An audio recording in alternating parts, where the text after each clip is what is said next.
Hello, everybody. I would like to welcome you to the Transcontinental Project, an experiment where a Brit and a Texan come together to talk about whatever the hell we we're want. your hosts, Luke Birch, and Sensible Sam. Now, before we get started, dolls, like every show, we warn you absolutely nothing is off limits. The content will absolutely not be suitable for those under 18. So if you're over the age, enjoy the damn show. And today's episode is brought to you by Tech Scares 3 minutes out from starting. I know, what the bloody hell, man. The fuck was I'm that? so sorry about that, guys. Dude, we normally get on call at least 30 to 45 minutes before we even start the show so that we can make sure. And we did shit like we did just that tonight. The issue only came up, I'd probably say it was around just as Final Countdown started. Yeah, the audio just fucking poof disappeared. And I was like, bitch. Oh, I'm sorry. That was my beer. But yeah, so that was pretty fucking scary.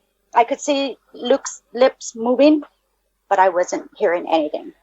So that was pretty fucking scary. And I could hear you talking, but you just sounded incredibly distant to the point where I knew you were talking, I could hear you talking, but I could not make out a single word. God damn. Well, just damn it all to hell tonight. What the fuck? Jeez, man. What the fudge? Yeah, So I guess it'd be a great time to say, anybody in the chat, if you hear anything off tonight as far as audio issues go, please do throw something up in the chat. Let us know. We are in the, it's only episode 18. And so I knew that. I fucking knew that. I was just making them figure it out. I didn't know that.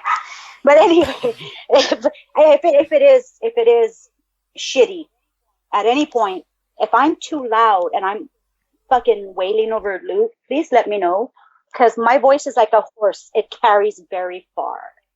Very, very loud. Don't have loud muppets. And with this being episode 18, anyone who is following the show's Twitter account will already know this. Anyone who doesn't may possibly remember 3 weeks ago I set myself a self-imposed deadline to catch up on BitChute by episode 18.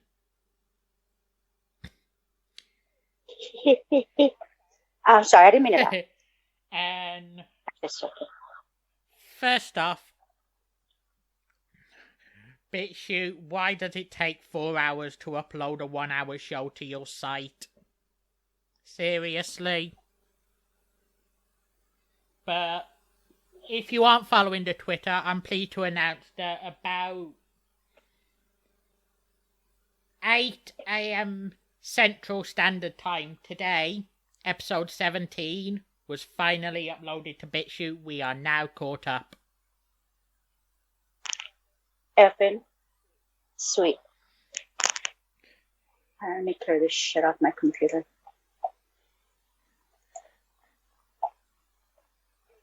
Dude, thank you so much for doing that, Luke. That fucking rocks, man. I am technically unsavvy, so I could probably work like one of those cranes at the grocery store, like where you get animals for stuffed animals for like $1 or no, it costs like $10 to play a fucking crane machine these days. But that's as far as my technical advancements go. I can work a crane. the stupid claw crane at the fucking grocery store. I'm great at that. I'm not sure if this is the term you use over there, but is it weird that when you started telling that, my mind went to a forklift? I can work a forklift. I just haven't done it. God damn it, Luke. Now I'm thinking about forklifts and shit. Forklifts are hot. They're hot. They pick up heavy stuff.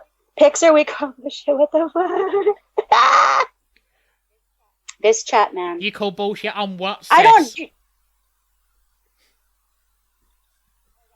Oh, that, yeah. Let's see.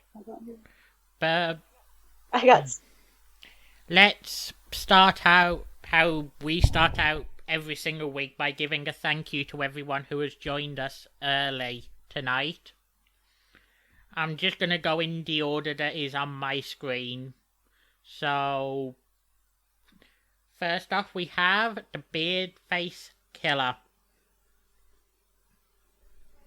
What up, my baby? That's my fiance. Hey, BFK. My fiance. Sorry, I just you made it so. I just had to do it. Who else do we got, baby? I'm logging back into Mixler right now. Oh, here I am. The legend, a true legend in this community and should be a legend worldwide, Bobby motherfucking Anthem. Motherfucking Anthem. Love that dude so hard.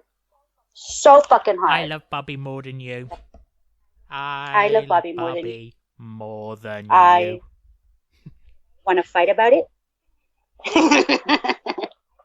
I throat punch, remember. I play dirty. I pull hair and throat punch. I pull lots of hair. I'll pull your pubes. I love Bobby. Bobby, I pull pubes for you. Okay, who else do we got? For some things, you're willing to fight through the pain.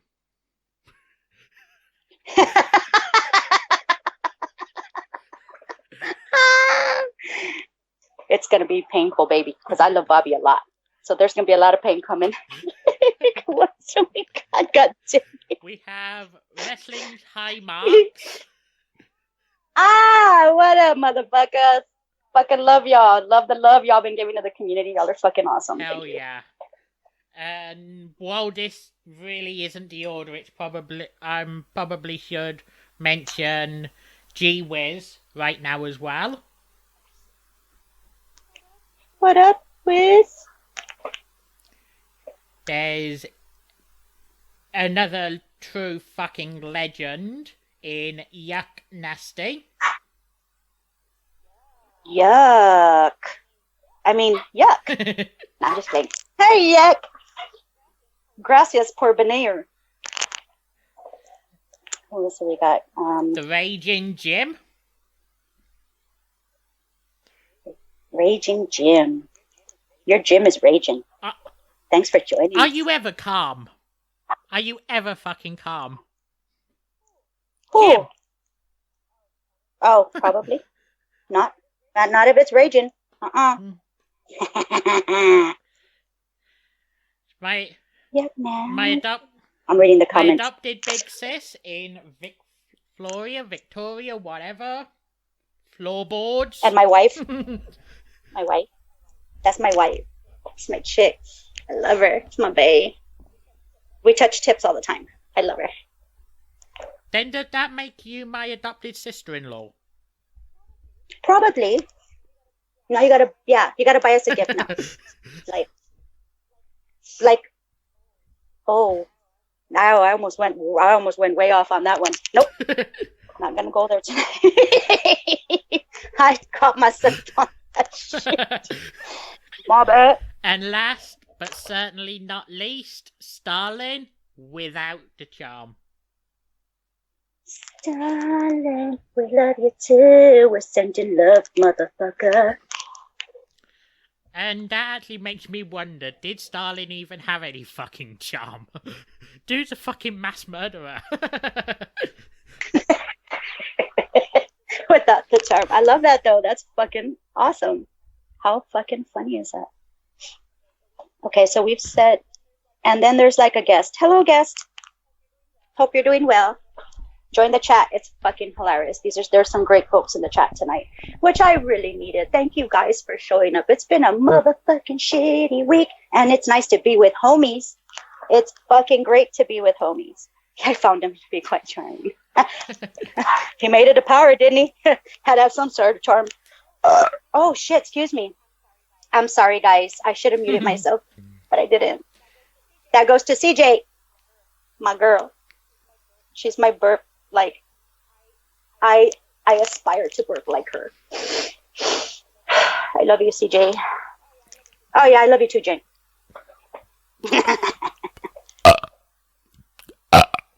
No. But I like older dudes. Oh, we have something in common with. We got something in common, G. With I like older dudes too. I'm an older guy kind of a gal, like 75 and up, and I'm good. They're like really, how do you say? They're like really put together, you know, like they know what they want because they're going to be dead soon. So they're like totally not fucking around with life right now. So they're like, let's do this. So I'm like, dude, let's do it. Like, oh my God, that would be fucking awesome. I'm not saying, you know, I like, I want him to pop off anytime soon or nothing like that. That's not what I'm looking forward to because I'm not a gold digger or nothing. I just want company. I want to like brush your gray hair and like wash your bottom. No, that's a caregiver. Well, that's okay. I guess. I'll like change your diaper. That's how fucking hardcore I am. Fucking love you like that. I don't care. I've gone off on a fucking tangent. This is going somewhere incredibly. I'm so sorry. Okay, I'm stop, sir. This fucking chat, yeah, I fucking love it. I needed this tonight, motherfuckers. You guys are delivering. What the fuck has happened these last 5 minutes?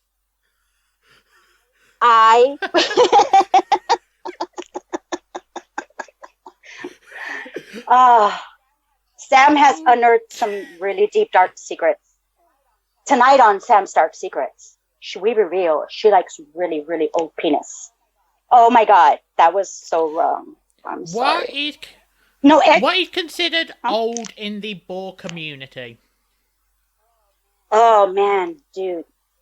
See, boar's magical. It's ageless. It just transcends time and age. Boars. That is where it's at. I'm gonna come back as a boar when, like, I believe in reincarnation and shit. I'm totally coming back as a boar with a big dick. That's exactly what I'm doing. So I'm cultivating boar dick Sam for the future. Is basically what I'm doing. Like, people want to be butterflies. I want to be a boar with a big ass dick. That's what I want to be. It's what I want to be when I die. It's gonna be great. All the boar chicks are gonna want to touch my boar dick, and I'll be like, "What up, ladies? Get in my puddle of mud over here." I'll be like all cool and shit and resourceful, and I have like boar bitches all around me all the time.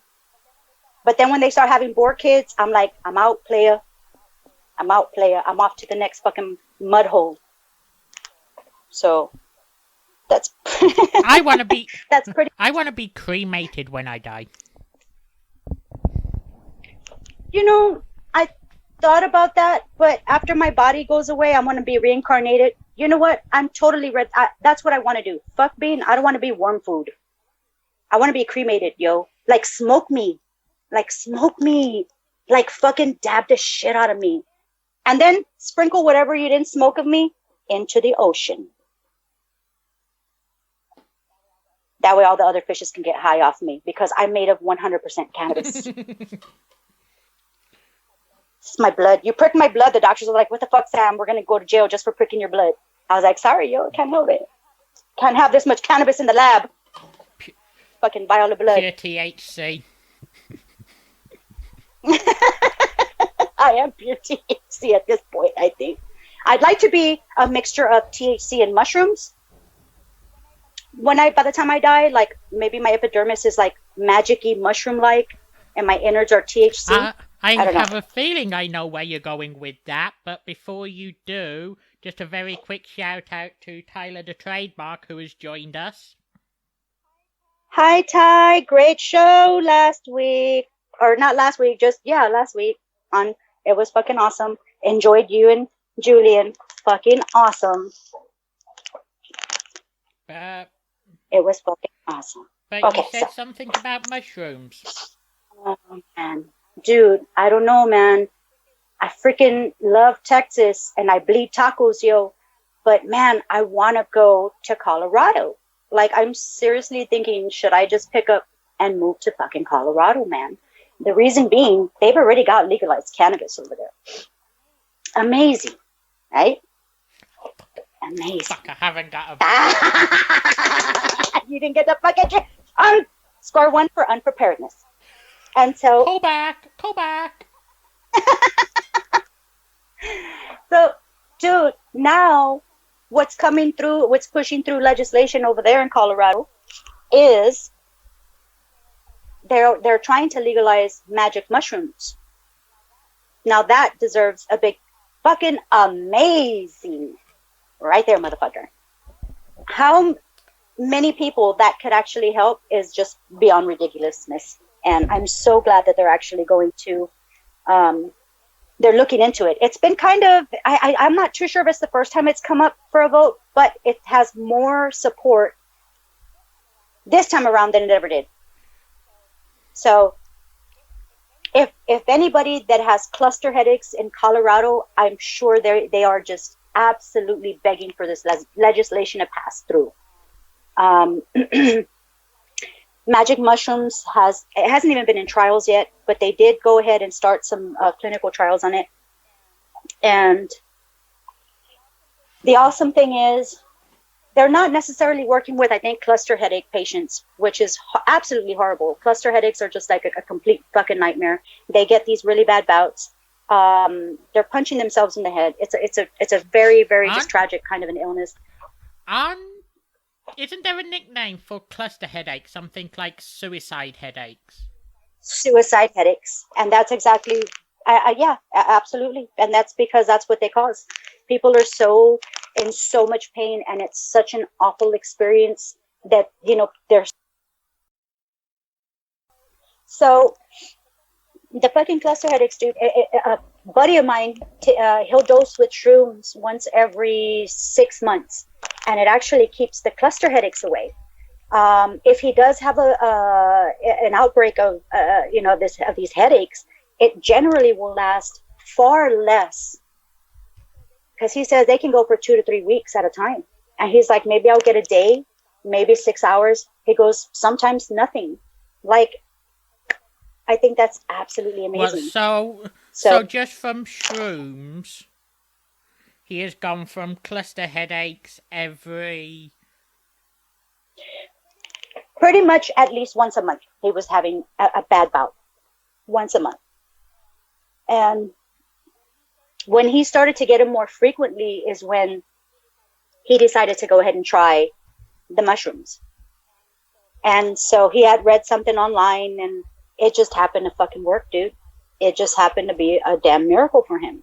The only thing is that they had to pick up and move out of the country because it's not legal here. It's just not. And so he went to Scotland with his family. And so over there, it's a lot more lax about that. They live on a farm. It grows wild. On there, they have cows and stuff like that. And so they're very, very lucky. Now they have like an endless supply, and he's doing absolutely wonderful. Just the happiest guy ever. Now that I've got one poured, what did you say it was again? Amazing. Cheers.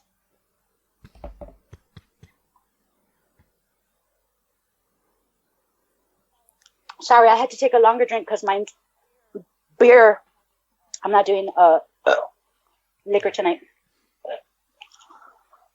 I don't think I'd do liquor if it wasn't for the aftertaste. I don't know. And really, the only thing I've been doing liquor-wise lately has just been like Jameson and Jack. It's just been real basic for me lately. Jack, because I grew up on that shit. And then I'm going to say Wild Turkey. There's my Jameson. That's so good. And then maybe if I'm feeling like ghetto, I'll drink some Wild Turkey or some Southern Comfort. If I'm feeling all like rednecky and shit. And I already lost a little bit of respect for you at Jack. Bitch, you know I love Jack Daniels. I don't care what anybody says. That's my... Hey, you know what? It's nostalgic for me, I think. I think that's probably what that shit is. That and Presidente. Presidente and Jack have a nostalgic feel for me. I grew up on that shit. Southern Comfort and Wild Turkey. And Presidente, which is kind of like Mexican liquor. Presidente is really good. I think you would like that one. But yeah, no, shoot, man. I don't know. Damn, that's fucked up. Now that I read my list out loud, I'm like, wow, that's pretty bad stuff, right? I have a tongue of steel. Mm-hmm. If that's what I'm drinking. Fucking good, though. Gets me where I'm going. Gets me to A to B on the fucking right path. So. I always wince taking the first shot of the night. Yeah, why? I don't know. I get that little gaggy. I'm like this. Let's see if I can do it on air. No, that's not how I sound when I gag. But no, I was, but I get that gaggy feeling in the back of my throat. I'm like, I can't do it. But then after I get 2 down, I can do it just fine. Yeah, I always wince at the very first one, but after that, I'm sound. And before we move into the next topic, hello, Eric, and good night, Stalin. Night, Stalin. Thank you for stopping by, babe.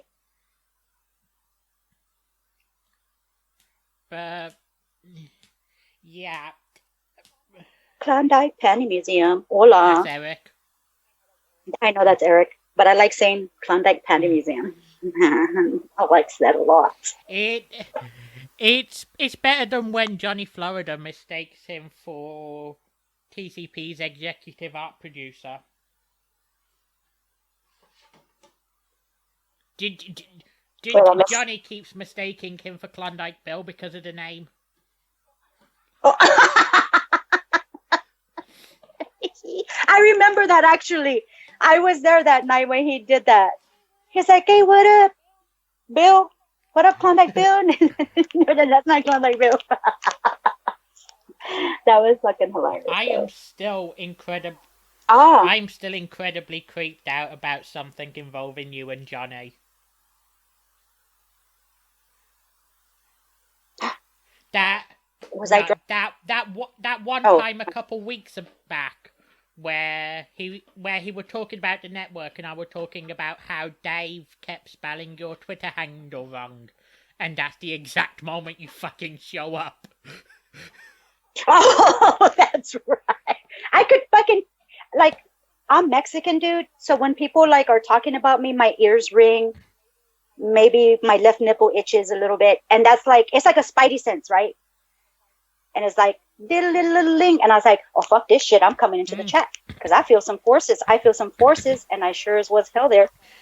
No, that was fucking just pure fucking that was fucking amazing. Yeah, I went to type, I was going to type your Twitter handle in the chat, and I was like, what the fuck?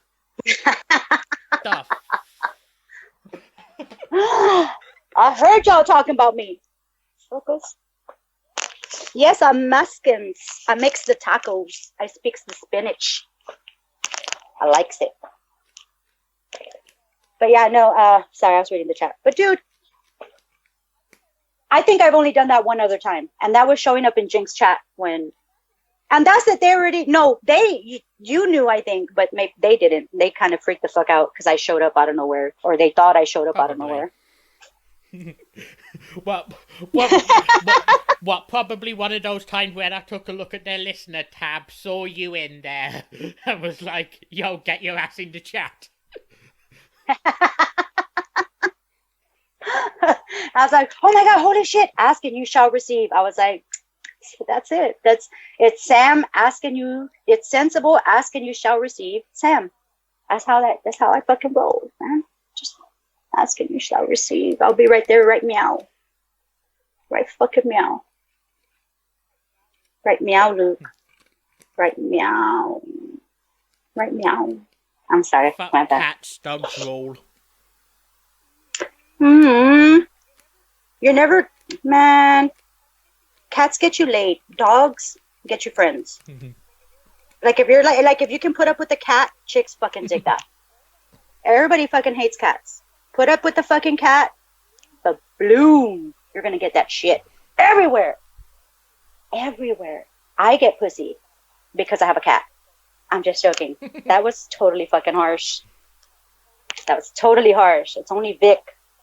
You fucking cheat on her. Fucking listen to that shit now. Okay, look. But now that we're talking about animals right quickly. Segue, bitches. That's how you do it. So we're going to segue into an article you sent me, which was just fucking beautiful, man. Just a wonderful article. If you remember, would you like to... Ah, God damn it, Vic. I got to stop looking at the chat. I'm heating up. Yeah. More like sexable Sam. That's fucking awesome. I fucking love this chat tonight. It is popping. Anybody that is like gonna listen to this after the fact, you gotta show up for a fucking live show, y'all. We gotta chat. We got to fucks around. Let's fucks with each other. If you're listening on the show reel, you already know how to listen live. And if you're one of the people listening on YouTube or BitChute, I will be putting the link in the description. You can find us of a Tuesday night at approximately 10:15 Eastern, 9:15 Central. But what up, Danny? Hey, Danny. Hola, mama. There was this...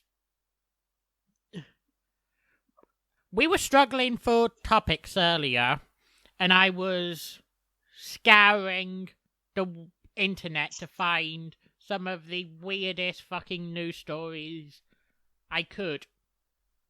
And instead of finding weird ones, I happened to stumble across one that's not weird, but it's fucking precious. It's so fucking wholesome and it's so precious. Pure that words... Holy shit, we're gonna burn in hell. That words don't really describe it. It shouldn't be on this show because this show is definitely not precious at all. But this is precious. I really love this story, Luke. But it's all about a young Staffordshire Terrier who has been blind since birth and required surgery to actually remove his eyes. His actual... He was in a shelter. Yeah. He was in a shelter. Remove his actual eyeballs. No one fucking wanted him. Until this... Because of course, if an animal's not perfect, people don't want to deal with him. Ridiculous. And this woman came along by the name of Jess Martin. I know she's never going to listen to this, but big props to you for... Shout out, man. Having such a big heart. Coming to the rescue. You're a damn hero, girl. But hero. She is not the living thing in that household with the biggest heart. That title, that award, goes solely and purely to her 9-year-old border terrier, Toby.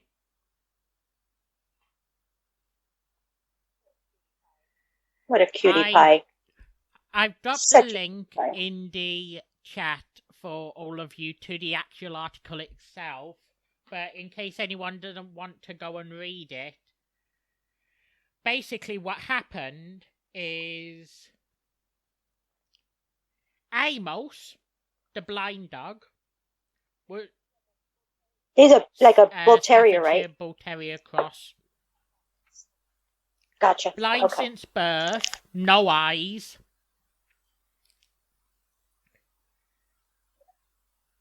This dog has got I can fucking speak the English language. This dog has got its own guide dog. That's boss, yo. That is so boss right there. Jess Martin's 9-year-old border terrier by the name of Toby, apparently, according to this article, took to Amos so quickly and became his unofficial guide dog, nudging him towards water when he can't find his water bowl, protecting him from other dogs while out on walks, fucking laying with him in the middle of a walk when Amos gets scared. It's too fucking pure and too fucking wholesome. That is so amazing. That, if we could like express love the way animals do, we would be in so much better shape. This little dude took over, and this dog is so much bigger. Yeah. The blind puppy is so much bigger, and this little puppy, well, he's not a baby puppy, but he's small, and he's guiding his buddy around. And I mean, how wonderful is that to have some sort of a disability and have somebody totally back you up? If we could just do that, man. I dropped the link to the article in the chat for anyone who wants to go read it, but I thought that was awesome. When I saw it earlier on, while scouring the deepest, darkest parts of the internet, places like WTF Florida, because there's always a crazy news story coming out of Florida, and I just happened to come across that, and it was like, yeah, I know this doesn't really fit, but I have to mention it. I have to discuss it. I think that's awesome because, we don't have any topic. We talk about whatever the hell we want. There's nothing ever set here, guys. So it could be this, it could be that, heartwarming stories, fucked up stories, anything that's kind of going on. And we usually try to kind of point shit out that has some sort of a... Sometimes there's a lesson. And dude, the lesson is just fucking love each other, man. Fucking help each other out. You see somebody struggling, pay it forward. It'll come back tenfold. I'm a strong believer of karma, man. Love begets love. That's all there is to it. And everything begets everything else. So choose what you give out. I like to love. I'm a lover, not a fighter. But I'll fight you if I have to. But I love you more. But I'll fight you. I'll be like, want to fight about it? And then I'll kick your ass, and then I'll love your wounds. I'll love you up. And I'll be like, it's okay, I kicked your ass. I'll fight you to defend the honor of Bobby Anthem. Oh, we're already dueling on Saturday over that shit. I've got my white glove ready. I'm going to slap you across the face with my glove. I'm challenging you to a duel. I've got a plane ticket for next week, so to be continued, bitches. Just saying. And mentioning Saturday, that's probably a good point to say that I need to try and get in touch with Mike to see if we're covering the MMA event this weekend. It is a numbered event, so I'm hoping to get it covered. But whether we do or whether we don't, I can guarantee for an absolute matter of fact that I will be on here on May the 18th and June the 1st for some boxing cards. Right on.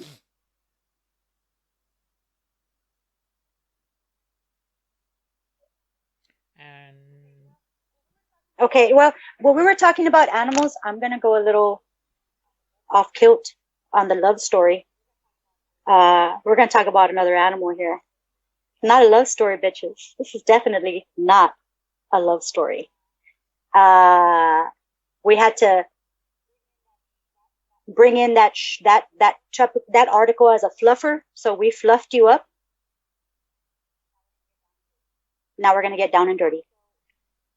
So, dudes, let me tell you, this shit freaked me out. It was on my feed.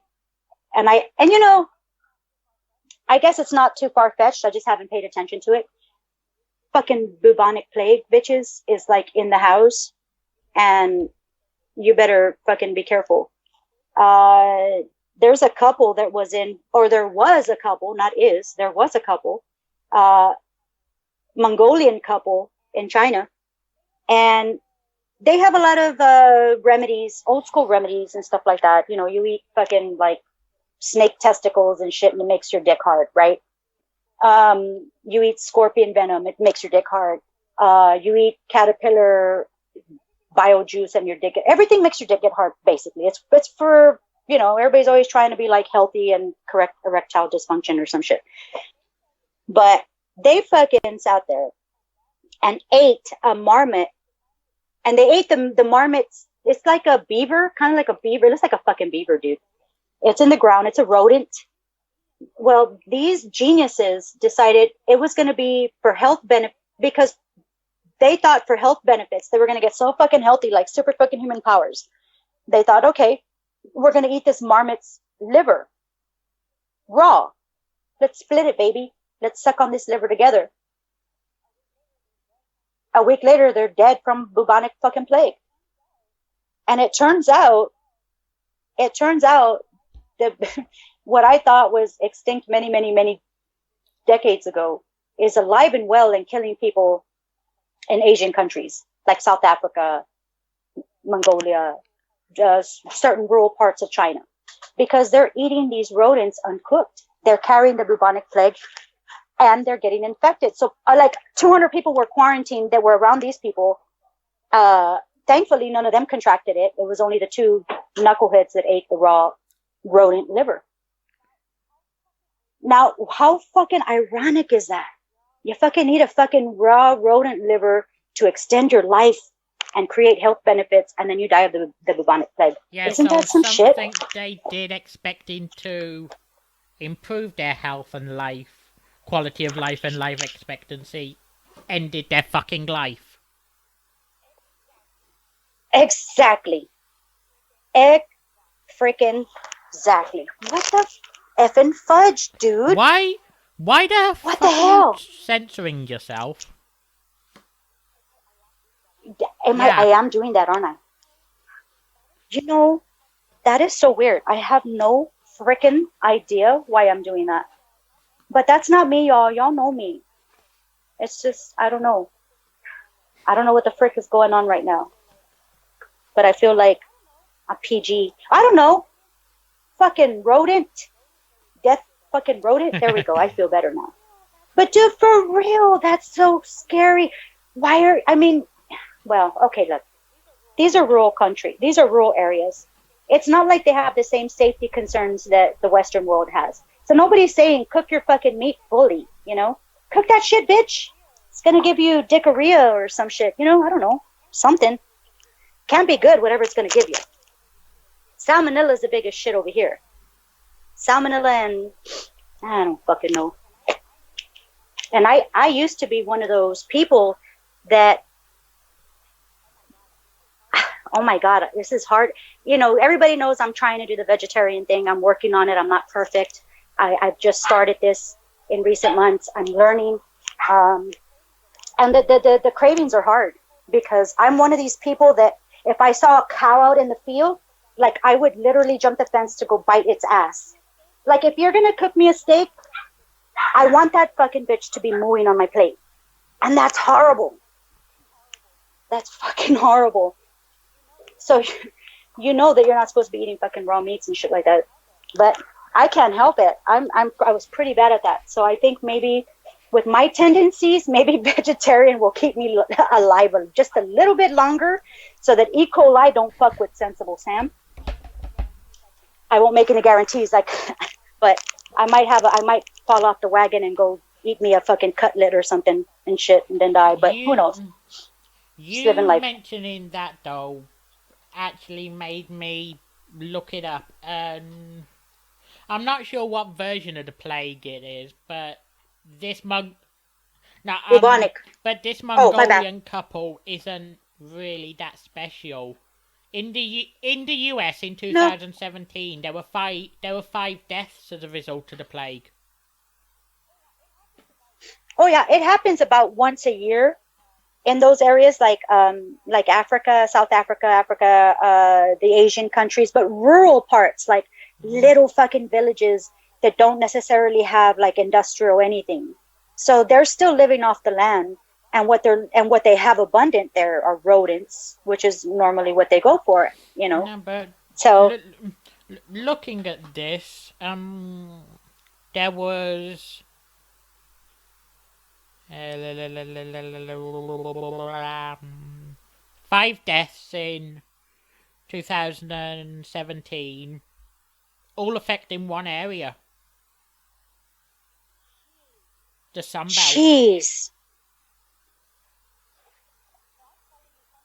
So that's telling you something. There's got to be something that's going on around in that area for that to be continually. What the fuck are they getting infected? How are they getting so infected? Well, okay, there's such a bad population there. They're fucking each other and they're making babies, and it's just like any other fucking disease. It's going to spread. Over the last 10 years... no, this can't be right.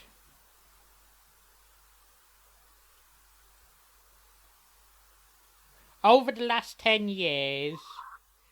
the only state east of the Mississippi to have a death, to have a reported case of the plague since 1970 is Illinois, Chicago. Oh wow! In the States. Well, yeah, and that's so weird. But they don't sit there. That's not something the CDC is putting out there either. Mainly focused in Colorado, New Mexico, and Arizona. So kind of like these really open, wide kind of spaced areas. Arizona's a lot of desert, a lot of open crevices and stuff like that. A lot of stuff can hide around.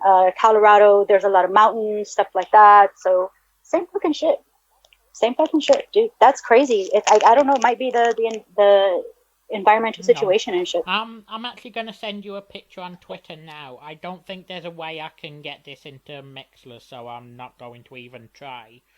But that is from 1970 to 2017.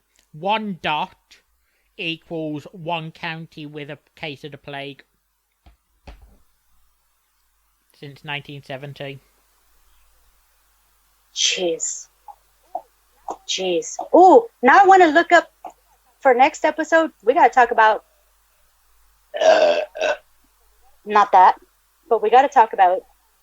I'd like to touch on some more stuff that maybe like this totally freaked me out. If anybody hears bubonic plague, you think about like 1800s and stuff like that. You don't think 2019. You don't even think 1800s. You think 1600s for bubonic plague.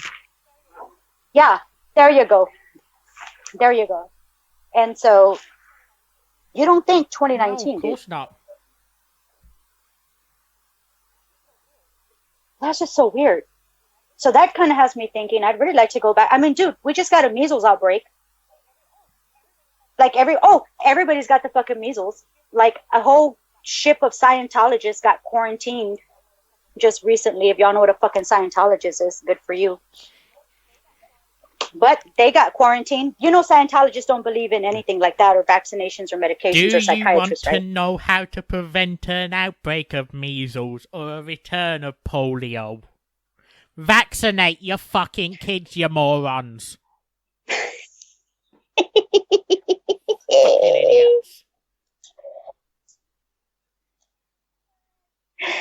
Ah, shit, dude. So fucking amazing. Just a fucking amazing, dude. I'm gonna address anti-vaxxers anger me almost as much as flat earthers just simply piss me off. And then they're wondering why the hell we have outbreaks right now. You know, I don't think I don't question what the fuck I'm getting injected with, because I always ask questions. But I'm not stupid enough to fucking. But I'm not stupid enough to sit there and expose myself in that way. I'll expose myself in ways, but not like that. Not like that, baby. we were hoping to. Well, I was hoping to play a game, and we were probably going to have to play a game to fill some time tonight, but that can wait till next week. Yeah. Dude, let me not just, going to reveal what it was, but it's one that is a little difficult to do over just audio. Yeah. But we'll figure it out. To the chat that says, what is it? That are you available Thursday to go pick out rings? I mean, you're buying, but I've got cock rings and anal rings that I've got a business, man. I've got a business. I've got usedanalbeadsbysam.com. And yeah, I sanitize them with Clorox and shit. Totally want a ring? I can get you a ring. Have you found a new top customer who actually pays their debts yet? No, not yet. Well, first it was June, then Evan kind of superseded his orders and stuff because he likes the really large anal beads, extra unclean. He doesn't want me to wipe them down. So he's my next biggest client. We'll see if Evan pays out or not. We'll see. I'm waiting to see if that happens. You better pay out, pushy ass bitch. Pushy. Yeah, I'm gonna have to fucking start learning like Krav Maga or something. Because people just can't be using my anal beads for free, bitches. Y'all can't just be using me like that. Like I'm a fucking saint. Like I fucking love everybody. I sure love. And then you're gonna sit there and abuse my fucking loyalty by fucking around my used anal beads? No, man. That's like... that's harsh. That's like... I see 69 hearts. Oh, that's perfect. If that doesn't describe this show awesomely, I don't know what else. Fucking 69. But quick shout out before we continue to the other people in this community. On a Wednesday, there's It's Pathetic with Scott and Rybread. Lovely, lovely people. I swear I'll nail this time once. 4:20 Eastern, 3:20 Central. I think. I'm not even gonna stick my tongue in that one. That saying doesn't make sense, but I'm not gonna stick my tongue in that because I have no fucking idea what the time is. I know they do come on. Sometimes it does. It may vary, but dude, just follow them on Mixler. Make sure your notifications are on. That way, when our pals go live, you're fucking there because they're awesome. But, they're hilarious. Speaking of Wednesdays and varying times, someone was late for their birthday bash last week. And I missed that. I will stick it there. I so missed that. I was reading the chat, sorry. I felt so fucking horrible. I missed Dog's birthday. Happy fucking birthday, Dogs, even though you don't fucking listen to this podcast. Because you're probably painting and shit. So, but I love you anyway, motherfucker. And happy birthday, and sorry I missed it. I wasn't there Wednesday. I was having issues and stuff, so I wasn't able to get there, but I hope everybody had a good time. If I'm not full-blown retard, I believe there's another birthday special on Get in the Corner tomorrow night.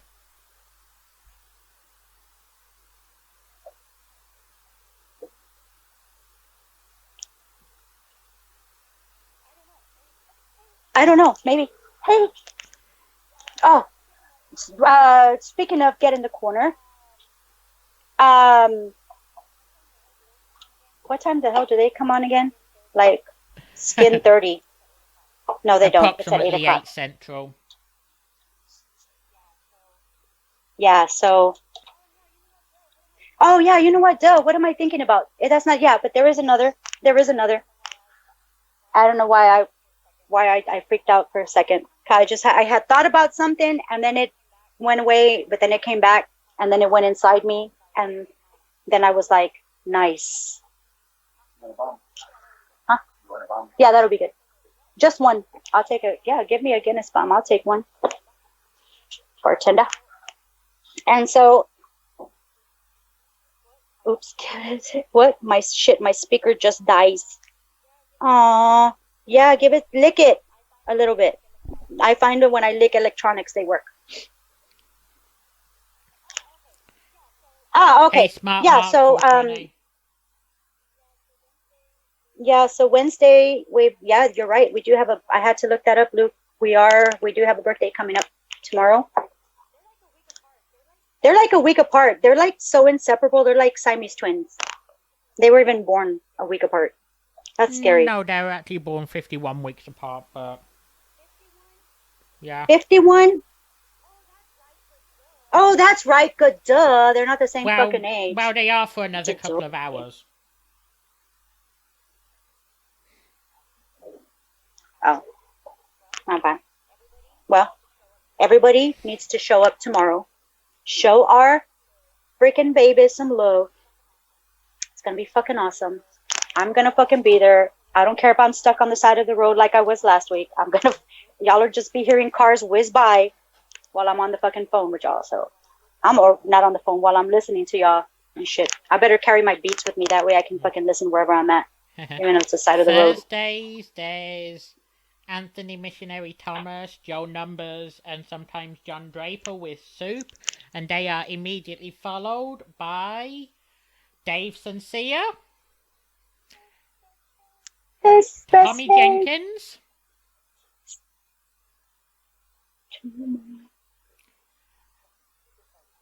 fucking super party, bitch. From time to time, but more frequent for the next few months, Johnny Florida. From time to time, Michael Corvin. And I'm not too sure what's going on with Mucho Macho, but yeah. I like Mucho Macho. He's cool. That dude interacts, and he's funny as hell. Enjoyed listening to him. Come back, Mucho Macho. Yeah. I don't think he has a Twitter, though. Yeah. Oh, he does? I'll send it to you, but anyone who has a Twitch, go and follow.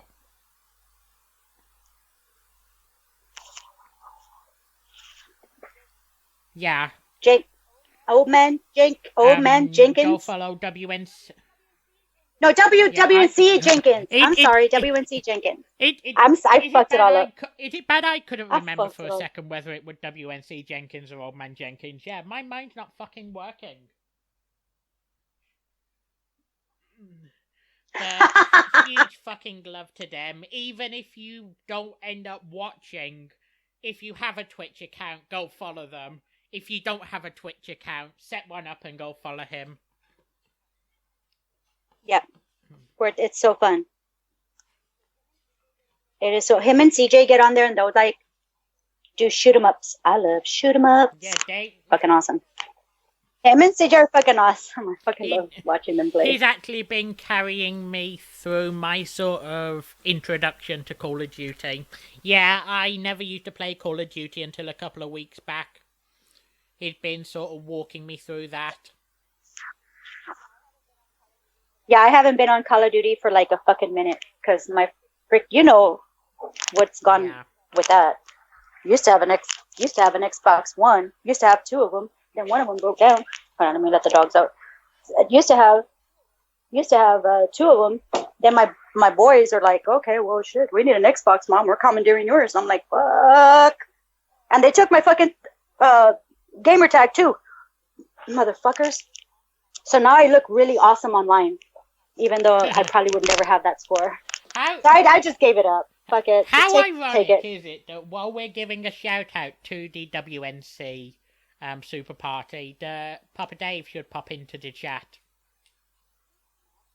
Because he's magic. Hola, papi. Just magic, man. Just a magic man. Papi's a magic man. You gotta watch out for that. He just shows up like magic. Do you listen to me? Listen to my words. Magic. Okay, I'm done. I'm sorry. That's almost as creepy as a couple of weeks ago when you joined, when you jumped into the WNC chat while we were talking about you.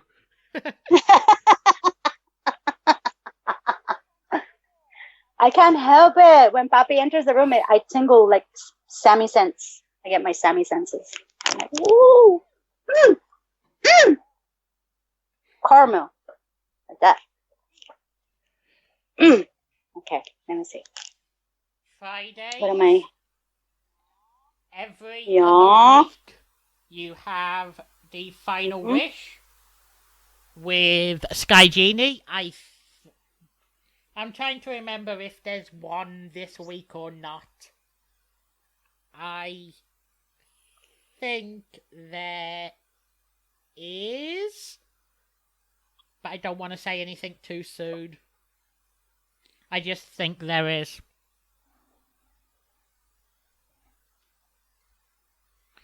And you also have the newest additions to this community with Hipster City, USA. With Tyler the trademark, the name given by Papa Day. And it stuck. And Julian the French P. They're fucking awesome. Love their show. Very passionate. Very, very informational as far as wrestling goes. For Saturday, I'm actually going to have this drink for 2 reasons. No, I got my drink ready. 1, to remind you all to go listen to End of Days Radio, Michael Deacon. I obviously won't be able to for a couple of weeks because I'm probably going to be on Clashing, but make sure to go and listen to the amazing Michael Deacon. And before I take the shot, I would also like to pay tribute to THT Movie Reviews, who had their 100th and final episode. Oh, Saturday. Right on. Going on to bigger and better things. Onward to the future, THT. We're there for you. We love you too, Tyler. And we also, while we got you guys in the chat, we need to shout out an amazing podcast that's been just sharing everything out for the WNC network.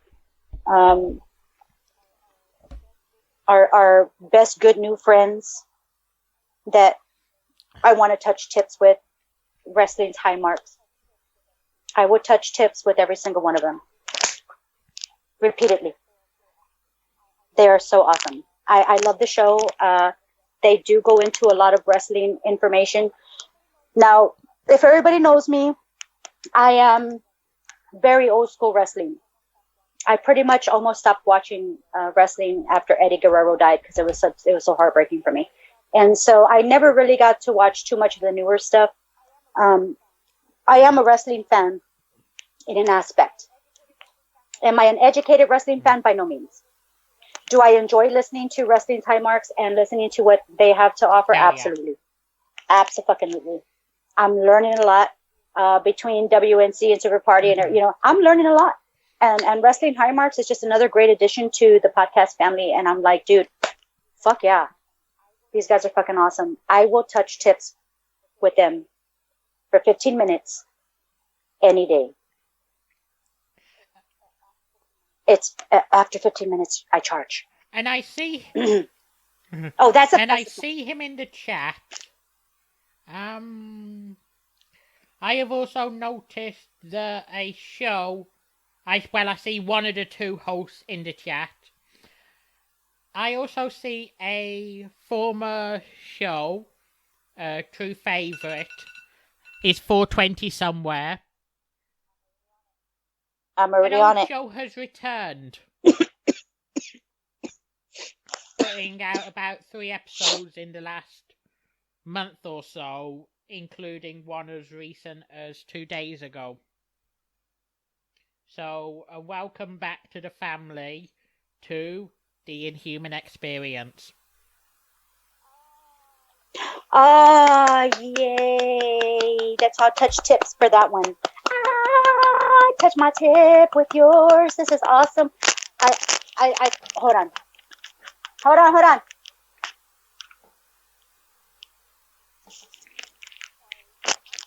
Sorry. I'm sorry. My butt plug came out of my earphone. Low gee whiz. Funny, yeah. I had absolutely no choice, but going back to what we were talking about, what? Going back, what were you going to say? I forgot because my earphones fell out. We just mentioned the return of the Inhuman experience. Oh, yeah. And, dude, oh my God. Can I tell you just how excited I fucking am for that? Like, I'm touching my shoulder right now. Right. I'm touching my shoulder in excitement. It's my shoulder, really. I'm touching it in excitement right fucking now that the Inhuman experience is coming back. Oh, fucking frick. I'm so glad. I miss these motherfuckers so fucking hard. Not like I don't talk to them once in a while. Love you, bitches.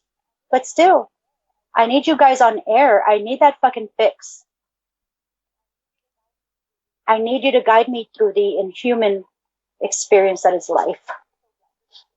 I'm so glad you're back.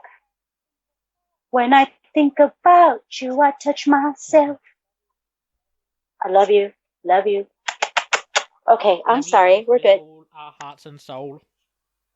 Like so fucking hard.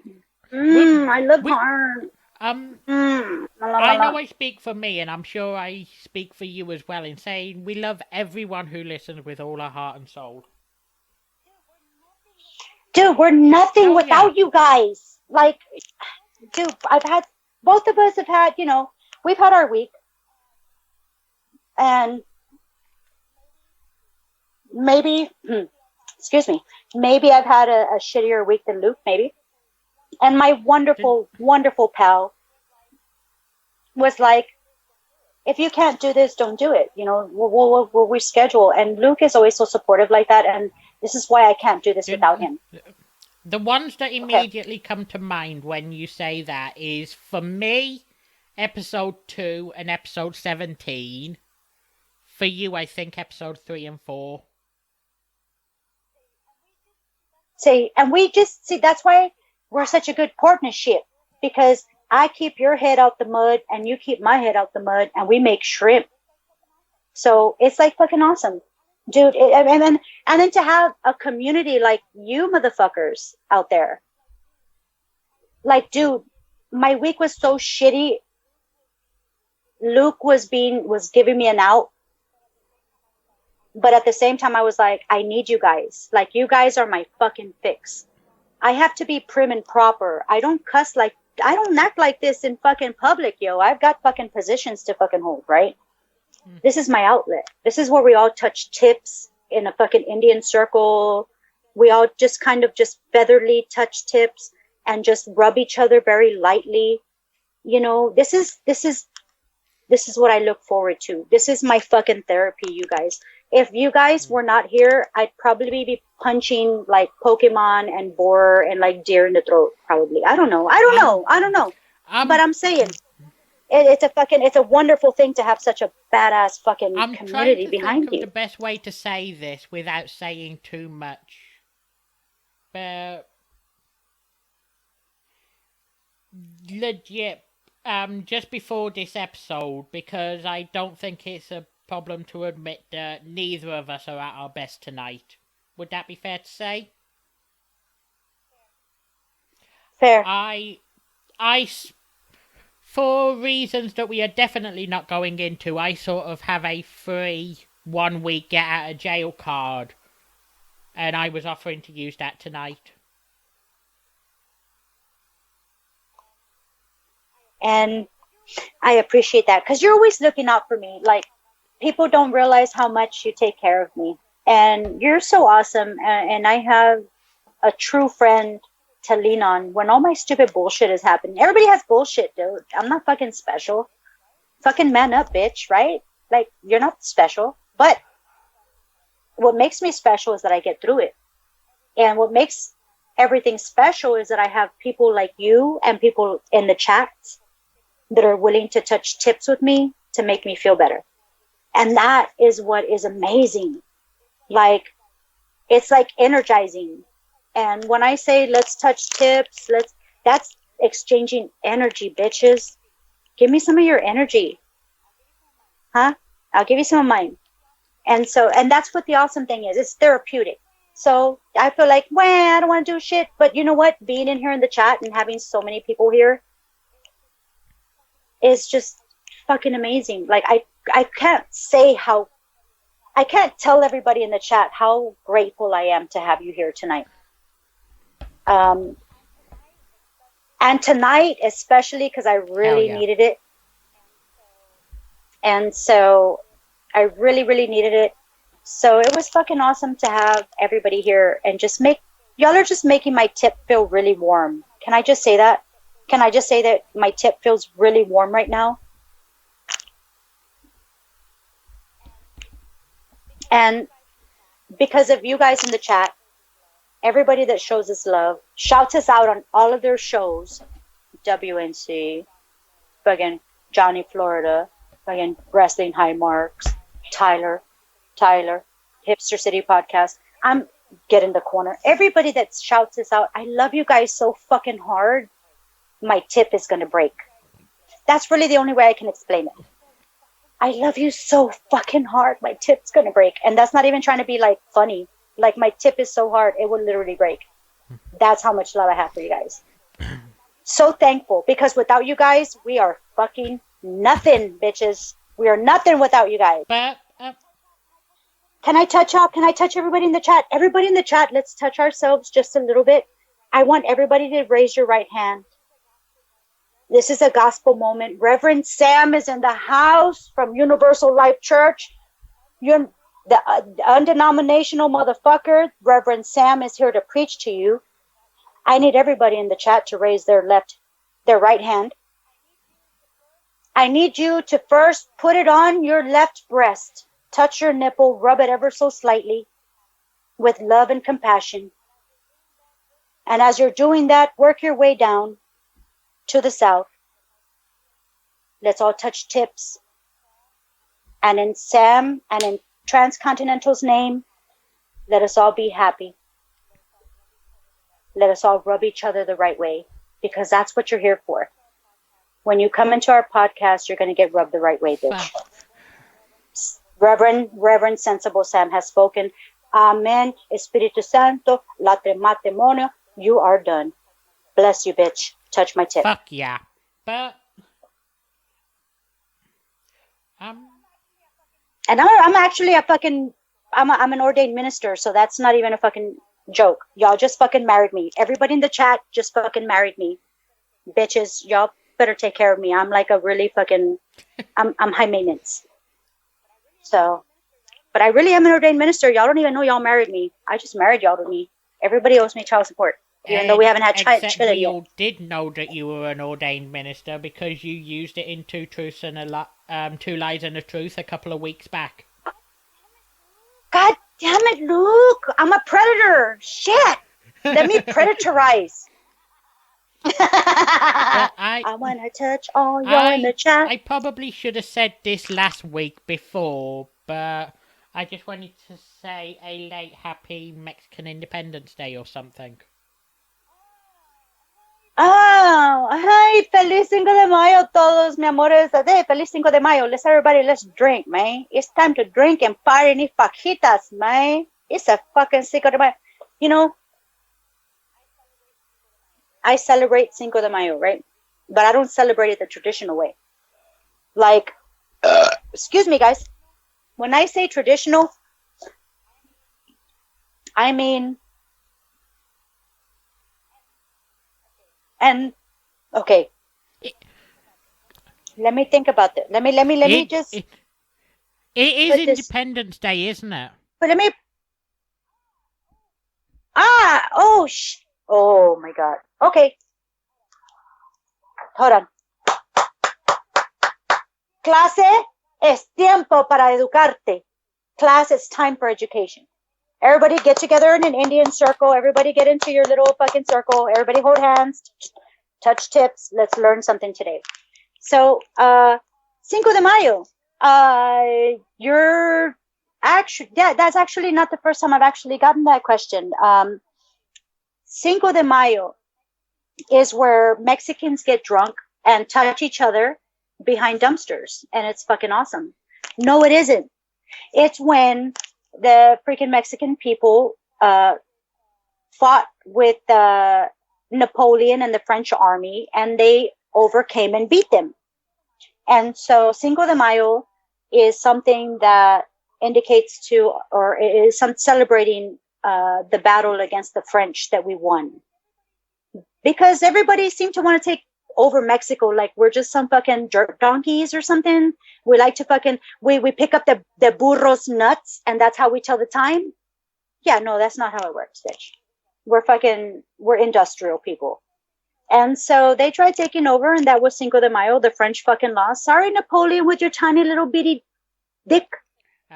We're not going to touch tips. I'm not touching tips with Napoleon. Was it a battle that looking at, so I'm assuming it's not Independence Day? Well, getting on to the second part of your question. El 16 de septiembre, the 16th of September, is actually our Independence Day. And I say our, I mean Mexican people. The Mexican people actually gained their independence from Spain. And so that's actually what 16 de septiembre is the independence from Spain. And so there are two different battles. And we even still have, where we have this fiesta, all of, for 2 weeks in April, and people don't even know why the fuck we're having fiesta. Hello, Battle of Flowers. It's always commemorating a portion in history. Unfortunately, it's turned into just like drinking and touching tips, which I'm all for. I'm all for drinking and touching tips 24/7, baby. But know why you're touching tips. No, you want to touch my tip on Cinco de Mayo?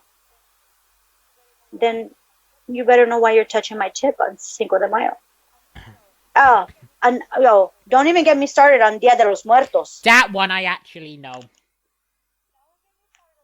Don't get me started on that, man. That one I actually know. Because I actually do. I actually go to the cemetery look, my mom and I, right? I was born on my mom's birthday. So it was like fucking Walmart. No fucking refunds, right? And she was like, oh, well, I just got this little fucking bitch for my birthday. There's no fucking refunds. No back, touch black, right? That's what she always says. I was like, thanks, Mom. You're fucking great.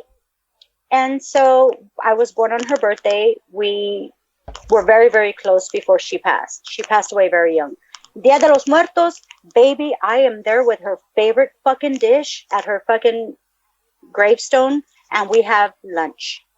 That is what Dia de los Muertos is. You have an offering to those that were I'd heard passed of on. it, but the one thing I can never remember is that October 31st or November the 1st. It's the 1st through the 5th. The October 1st through the 5th. It's the beginning of October. It's actually the beginning of October is when we celebrate Dia de los Muertos. And you will go to your family's resting ground, and you will go celebrate them. Death to Mexicans, it's not over. Like, we don't think that way, yo. Like, you live forever in my heart. Like, Luke, you're going to live 1,000 years in my heart. Until we touch tips, and then it's over. Let me see if I know how this translates. What is it again? ¿Qué fue Dia de los Muertos? Is that Day of the Dead? Day of the Dead. And that's when you celebrate your loved ones passing. That is when you celebrate and you honor your loved ones passing. And what you do traditionally is that you take their favorite or their favorite food into where their resting place is at. And you actually, you sit down and you have dinner. That, for some reason, saying that out loud just fucking freaks me out. I don't want to sound like a fucking jackass, but that is one of the few things I knew the translation of, and I just wanted to make that clear.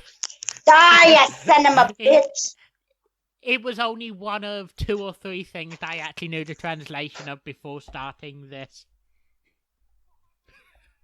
God damn it!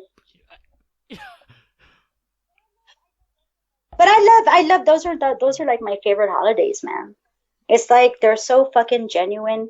You know, you got like fucking okay. Check it out. You got like Americanos, right? They got like Black Friday, and they got like Christmas and shit. Not saying I don't believe that there was probably like some sort of Santo Cristo or whatever, Saint, whatever his fuck his name is, but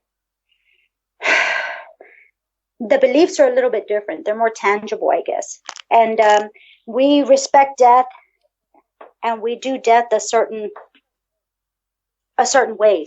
We never ever feel bad about it, and that's the thing. I'm not cold-hearted, and that's kind of been an issue because some of my friends are like, wow, you're a cold-hearted bitch. Like, you're not even fucking crying. You didn't even wipe your nose. You didn't pick your nose once. Okay? Like, you weren't even fucking crying. And I'm like, why should I cry, yo? My fucking family member just fucking went off to a greater, you know, hey, if you ain't gotta fucking pay taxes, you ain't gotta fucking buy prescriptions and shit like that, I think you're off to a better fucking life. I don't know. That's just me. I can't really say much about that. Like, you know, I can't I'm really easy. say much about that because I'm easy. I've only ever experienced a close death once, and that was back in 2007 to the point where I didn't really understand exactly what was going on. Ah, that's right. That's un chamaquillo. I forgot. You're a little bit younger than you're a little bit younger. Okay, everybody in the chat, let me be fucking honest. I'm way fucking older than Luke. Not just semi-younger. Okay? This kid could be my fucking kid. This guy could be my son. He's pretty much the age of my oldest son, no? I'm actually younger. Right? Ah, that's right. You're older than you're younger. Sí, porque mi hijo, my son, he just had his birthday in March, and so he's what 19? You've seen him, Luke. You've talked to him. If I'm younger, then his birthday in March would have had to be at least his 20th, because I celebrate my 20th this year. And yes. September, right, my babe? Mm-hmm. Yeah, y'all are a few months apart. I think I could have popped you out of my vag. Like, dude, you're totally young. And I just thought if you could see Luke's face, I fucking love saying shit like that because then you see Luke's face on Skype and it's fucking awesome. I fucking love it. Ow! I'm like your mom already. I'm embarrassing you. Ow! That's what I do, man. I embarrass all my little dudes. It's like, what the fuck? You know? Hey, let's talk mother and daughter stuff. Does your pee-pee? No, I'm just joking. I'm never going to say shit like that. I'm just joking. My pee-pee, though. I will tell you about my pee-pee, but you don't have to tell me about yours. See, that's always the motto, guys. And everybody in the chat, I will talk about my pee-pee to you all day. But you don't have to talk about your pee-pee. It's got to be consenting. I'm like totally respectful like that. Like, do you want to talk to me about it? Do you want to talk to me about it? Want to tell me about your pee-pee? But going back a couple of minutes, I have one final question. Was the all right the battle that brought Cinco de Mayo into the, let's be honest, into the global spotlight? Was it one that the numbers state that Mexico should have won, or was it a military upset?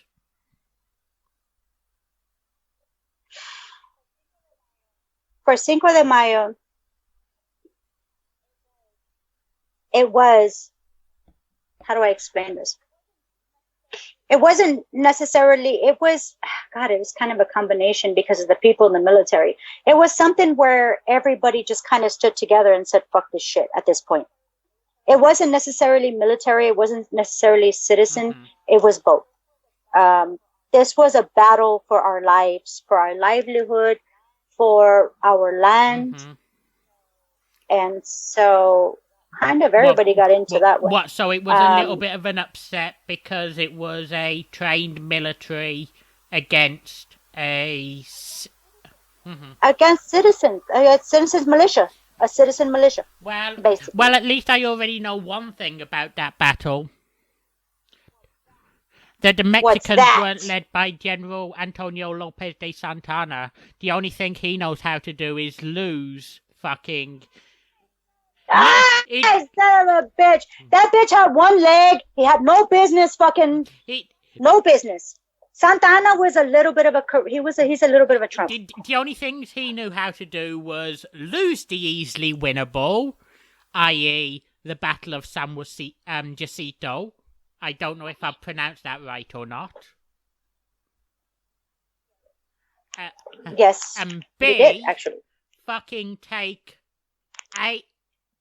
far too long to win a battle that you should fucking win in a matter of hours. And here I'm thinking directly of your exact city when mentioning that. We're a little bit broke. We were trying to overcome. Sometimes broke people will take a little bit longer to win, and that's the shit. I mean, when Texas took over Mexico, that's pretty much where we're at. While he did end up winning, he really should have been able to win that in a matter of hours. It shouldn't have took him 13 days. I think there were some complications as far as they didn't have like water, they didn't have like food. They were kind of cut off because of the way the war was, the fight was happening. So there was a lot of different, little things that happened. Is he still a little bitch? Yes. But still, he had his moment. He had what do I say? Complications to the situation. It still doesn't excuse a trained army of 1800 being held off by a citizens militia of 200 for 13 days, though. There is no complication that can explain that away. Now, just a lack of fucking firepower at that point. Man. But yeah, it's so weird because I had somebody tell me, oh, okay, hey, like, Cinco de Mayo and 16 de Septembre, they're like two of the same fucking events, right? But you just celebrate them at different times so you can spread it out. Dude, that's the shit that kills me. I'm running into somebody that said, oh, you Mexicans like to celebrate lots of stuff. So is it the Cinco de Mayo the same as the 16th of September? But y'all just split it up into two different events because it was easier that way. I was like, bitch, I'm not an event planning club. Mexicans are not an event planning organization. We didn't fucking plan for those things to happen. It fucking happened. It's history. I'm like, yeah. So they thought, but see, it goes back to, they just think it's about getting fucked up, which is only a part of it. Okay, so while I may not have been educated enough to know that May the 5th is not Mexican Independence Day, it's September the 16th, at least I'm not dull enough to fucking think that there's two separate... Oh my God. Like, oh my God. Like, I wish, okay. I so wish you were in Texas for this because if anybody's ever seen a picture of me, which I'm pretty sure a lot of people have, if you see a picture of me, you can't figure the fuck out if I'm Greek, Italian, Pakistani, or fucking Mexican. Okay? And that's what it is. And I accept that. I'm totally Hispanic. I'm 4th generation German. I get that. I got features. And so it seems like people seem to put in my features with event dates. And so they just figured we're just lazy, so we just fucking split our fucking battles into two. So it's a little weird.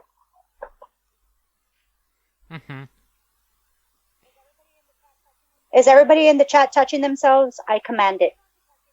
No, you don't have to touch yourselves. Send in a FedEx of your hand to me in Texas and let it touch me. That's the new fucking thing that I want. Everybody do like a turkey hand in a plaster and send it to me. That's what I'm gonna do with it, Luke. They can't see it, but that's what I'm gonna do with it. I can totally see you, baby.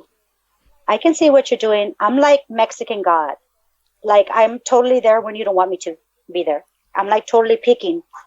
Mexican God. She peeks on you when you're peeing and touching yourself. Do you want to bring this episode to its standard close, then? All right. All right, my babies. We have tortured you enough. We're going on to our Spanish lesson. Español.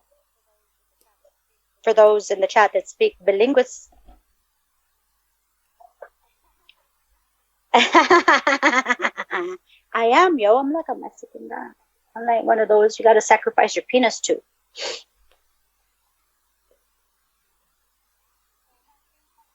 When I think about you, I touch myself. Oh, I've got that song in my head. Somebody take it out. Somebody touch me so I can stop singing this song. Oh my God.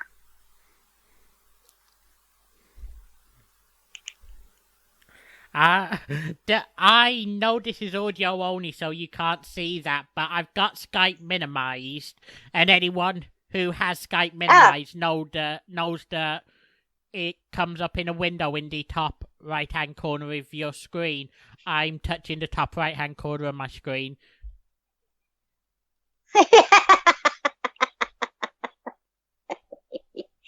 Well, a self-banger. It's a... If you don't have self-love, what else is there? Like, I can't love every single one of you in the chat. And I'm reading off the chat. I cannot love every single one of you in the chat if I don't love myself first. And I gotta love myself up nightly. Just saying. Sam's gotta recharge the love nightly. And then she's all charged up to love you guys. Fucking Luke. I wish I could see this. We'll have audio one day. We'll have video one day. And you will see that Luke is absolutely right. No, with that fist pumping motion. I would try to take my left hand off with my pop filter so that I could FedEx it. Oh, well, you better, because like I need as many hands as I see. I recharge off of you guys. You guys are my fucking y'all are my battery. Like I said, I've said this once. I've said it a million times. We are nothing without you guys. Absolutely fucking nothing. So everybody come and touch me. Everybody come and love me and Luke. Yeah, touch us up a little bit. Grab some juices. We love you all. And I don't want this to be taken the wrong way. And I see he's not in there, but we're going to say this every week. It actually crosses one of our minds. Huge fucking shout out to Bill. Legit. Oh my God. I love you, Klondike Bill. I'll send you some panties soon, I think. I got his P.O. box number. I'll send him some panties. But Klondike Bill, you are so awesome. For you to take an absolutely just fucking asinine fucking idea that I had, where I thought it was undoable, and you did it. Klondike Bill, who has done our graphic for our logo design, is absolutely magnificent. Everybody send your dirty panties to fucking Klondike Bill. He deserves it. The dirtier, the better, baby. Work out. Fucking do push-ups. Do some sit-ups in those undies. And send them to my buddy. Yeah. Klondike may be a great guy, but he is truly, truly, from the bottom of my heart, an amazing. Amazing. Shots, everybody. Executive art producer. Wonderful, wonderful person. If you need any graphic arts, please do visit at Klondike Bill on Twitter for your requests. He won't let you down. He is a great graphic artist. Thank you so much, Klondike Bill, I am forever in your fucking taint. I mean your heart. In my heart. In my heart. In our heart. Wait, is it my taint or his taint? No, my heart. I love you, Bill. I fucking love you. Taint to taint. Fuck it. I'll touch taints with Bill. I'll touch taints with Bill. I love you, motherfucker. We just got completely sidetracked. Did we? Are we all touching taints right now? Is that what's happening? Are we all touching each other? I assume so, but that was a complete sidetrack. Tainted love. Taint love. Tits, taint, and everything else, baby. I'm not prejudiced against your body parts. I just want them near me. Everybody in the chat, send me a little part of you. Oh, I will. Scissor me timbers. I've done that. Clam bumping, that bumping, bumping. Clam bumping, that scissor bumping. No, I'm sorry. That's just bad karaoke right there. I'm so sorry, guys. Bad karaoke? Now I'm just fucking so bad. We need to do bad karaoke one day. An idea for something for, I don't know, maybe next week. Maybe next week. Maybe, I don't know.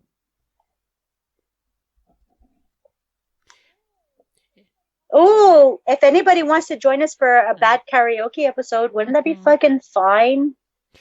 Even if... it has to be about taste. Even if it doesn't give me an idea for next week, it certainly gives me an idea for October the 8th.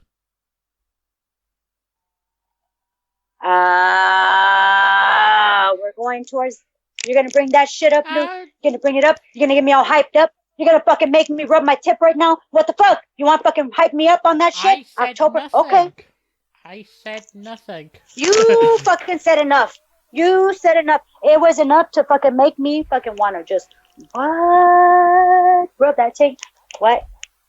That's some shit, Luke. And we're going to fucking get closer to that. And you're going to feel so cowboy-like. No. Because you're gonna love it so hard. You're gonna love it, Luke. Fucking love it. Fucking let it. Just let it get inside you. Why don't you fucking let that blue and silver run inside of you? I bleed green and gold. It feels good. That's like a doctor problem. You need to go get that checked out. That's not good. When you bleed, no. That's dangerous. That probably means you got like toe fungus or something. I also bleed sending you memes on Twitter.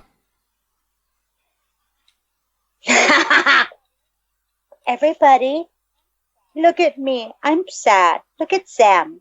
I'm sad. I need everybody to come and help me out with my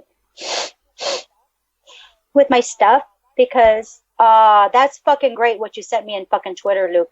Fuck you, Luke. You fucking motherfucker. I'm sorry. Luke just sent me some shit through Twitter. Mexican word of the day, window. I'm a Cowboys fan, but we never window. You motherfucker. You motherfucker. God damn it. Oh, you know what, everybody, I'm looking at the chat. If anybody has words they would like me to repeat on air for them, just go to our Patreon, and for 50 cents, you can have Sam say whatever the fuck you want. 50 cents. What a great deal. And I'm just joking. We don't have a Patreon. Fuck that shit. Oh, not yet. If we ever set up a Patreon, I'll probably fucking donate $50 just to have you say, go, Pat, go. Look, I'm an entrepreneur, not a slut.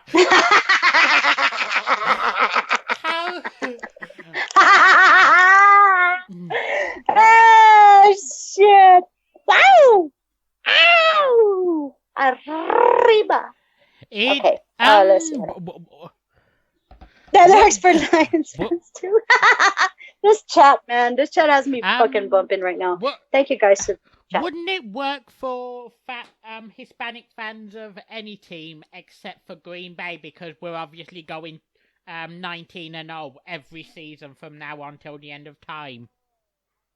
Oh, I thought you were going to say because Green Bay is full of Trump supporters. My bad. Okay, my bad. Yeah. Oh, I just hit a low blow. I just hit you in the nuts. That's not fair. That's not fair, guys. That was a cheap shot on my end. But Green Bay loves Trump. Wow. I'm just saying, and he's going to be the linebacker because he's so young. And he's such a vibrant young man. I know Wisconsin voted Trump in 2016. I'm not sure they just had a rally in 2019 and it was fucking full. And I'm gonna have to say, Jill was like, "Oh my god, I gotta leave town." I will be completely honest. I did see Jill on Twitter in the. Jill fucking hates Trump. You think? That's just like, I gotta leave fucking town now. I gotta fucking leave town now. Fuck these motherfuckers. I'm like, girl, I got an RV you can use for a week. Dude. Yeah, I'm just joking. Green Bay is a good team. I'm just trying to be a fucking bitch. I'm a little bit of a bitch. I'm a little bit of a cunt. But that's okay because I own that shit. But Cowboys, but I'm gonna say I'm a ride or die bitch. I'm a ride or die bitch, Luke. You know that. You fucking know that. I speak to Green Bay fans a hell of a lot. And if anyone here has an interest in football, this guy doesn't just cover Green Bay, he covers the entire league. You should all go if you have an interest in football, you should go and subscribe on YouTube to a guy called Tom Grossi. I'll put his name in the chat.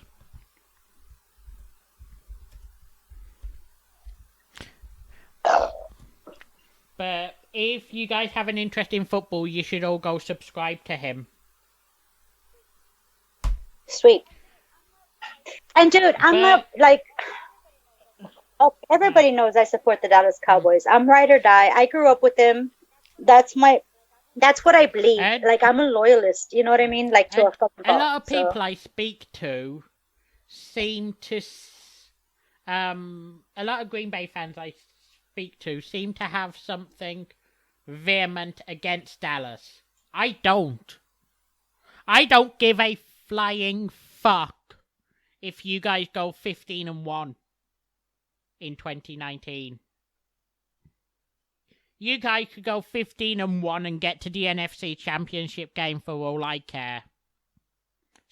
So long as that one loss is week 5 and Green Bay are the team from the NFC that get to the Super Bowl, I'm happy. Right on.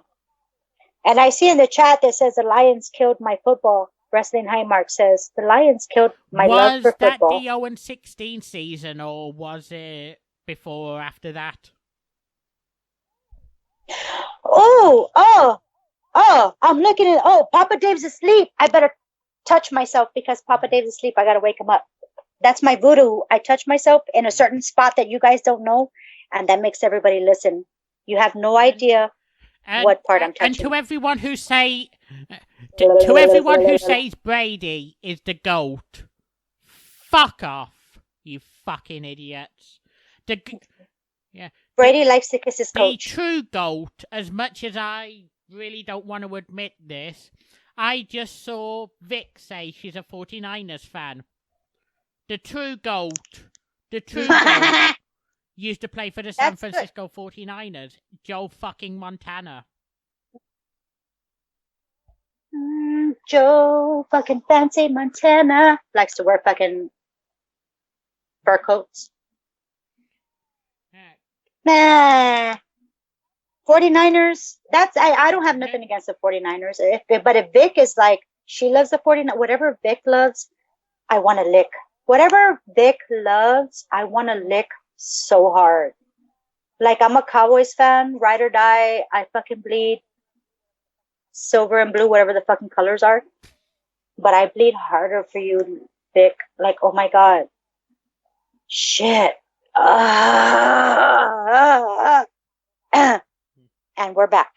Yeah, Steve Young is the greatest left-handed quarterback of all time, but in you're racist. my opinion, there is in the That's GOAT racist. debate, I have always said Joe Montana. Joe Montana is a great player. No, Joe Montana is an actor. My bad.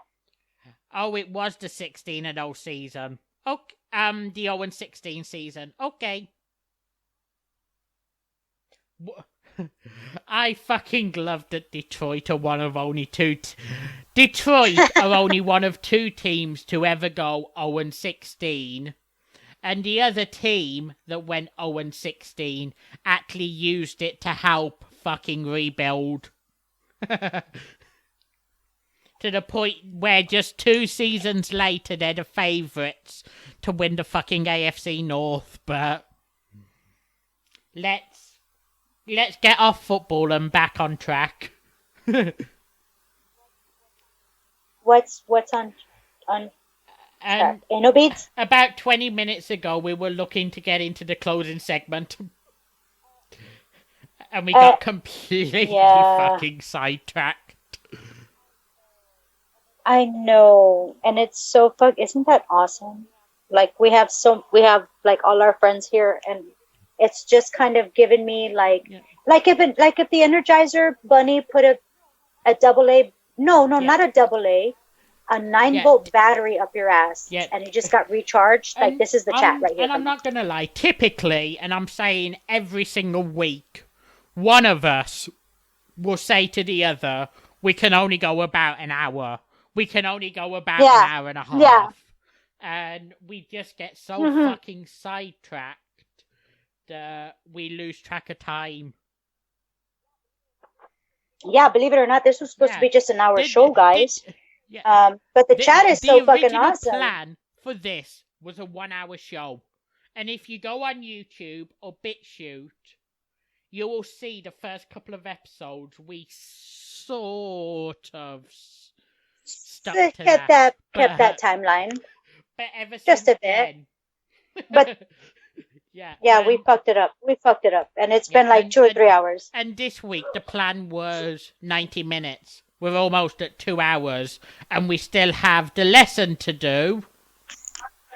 And I know, like now, like at the beginning of the show, I was like, Luke, this has to be like 30 minutes and I'm done. Because my butt hurts, right? So I was like, my butt hurts tonight. I want to do this in 30 minutes. And Luke is like always the fucking he's the fucking badass producer of the show. He takes care of the time, takes care of the uploads and everything else. And so, and now I'm kind of fucking that oath up to him. Now I'm like, let's be on longer. Let's touch each other longer. Of dynamic that at least I have been going for is me as the producer and you as the director. And that's it. And I'm and that goes out to the super party from last Thursday. That is the dynamic you said is the dynamic that at least I am sort of shooting for. Right. I was talking about the super party. Thank you, Johnny Dave. Florida. Thank you, Johnny Florida and Dave, because they were both on that night. And Vic is the one that shot this to me and made me aware of it. So thank you, Vic, for that. And oh my God, good night, I felt the love. Good night, Tyler. Love you. Touch my pee tomorrow. Okay, so I don't even know why I said that. That just kind of came out like French pee, and then I was like, touch my pee. Probably French pee is gonna be all upset because I'm using his pee right now, but whatever. Sorry, pee, French pee, for using your pee. Or the French pee is Julian is fucking probably awesome. the only guy that I know who could compete with Michael Deacon in an amazing off. Amazing. Right up. Shots, everybody. Okay, everybody in the chat. Every time we say amazing, you have to take a drink or a smoke, whatever you're doing. Yeah, if you couldn't tell already, we are completely fucking parodying. I know it was the first time I ever listened to Michael Deacon was the infamous amazing drinking day game episode. Mm-hmm. He kept saying amazing. It's when he says amazing, it's like amazing. Like that amazing wants to make you do something. So I decided to take a shot. Makes me want to do something. I'm like, fucking a shot. By the time that show was over with all the amazings, I don't remember logging off. I remember vaguely some stuff. Yo. I think it was Friday. Or I think it was Friday that Mike had an impromptu episode. I can't remember who the guy he had on was. Let me check. But you have to go check it out. Larry or Gary, is that something. The one? No. Gary something. Gary stole my heart that night, yo. I'm gonna try and find this because if I don't, it's gonna annoy me. OCD at its best. I'm just joking. But yes, Vic knows she was there. It was a fun night. I mean, hey, dude, look, check it out. When you're here with us, you don't fucking have to worry about what your political views are. If you're left, right, up, or down, we fucking all hang and we love each other. I So make no secret that I am slightly. God, don't make them listen to that, says Vic. I make no secret of the fact that I am a libertarian who's slightly to the right of center, but my dick leans to the left a little bit. I don't know. I'm just saying. Political views are. We try to be apolitical. Absolutely. We're not swaying shit. We're not somebody that's trying to impose any kind of belief on you or whatever. Frankly, from what I can tell, if we were political, I don't think this show would last would last very long. Nah, and see, but that's the thing. We decided long time ago, Luke, this was going to be just a safe space for everybody. So the thing is, you can say whatever the fuck you want. You can feel whatever the fuck you want. You're not going to fucking annoy anybody or fucking offend anybody. Well, I can't say that for anybody else, but you're not going to offend me. Bordick Sam takes a lot of, it takes a lot to offend Bordick Sam.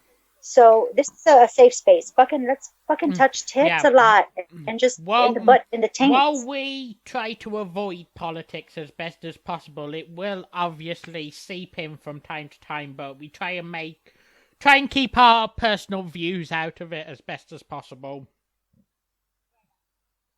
Right on.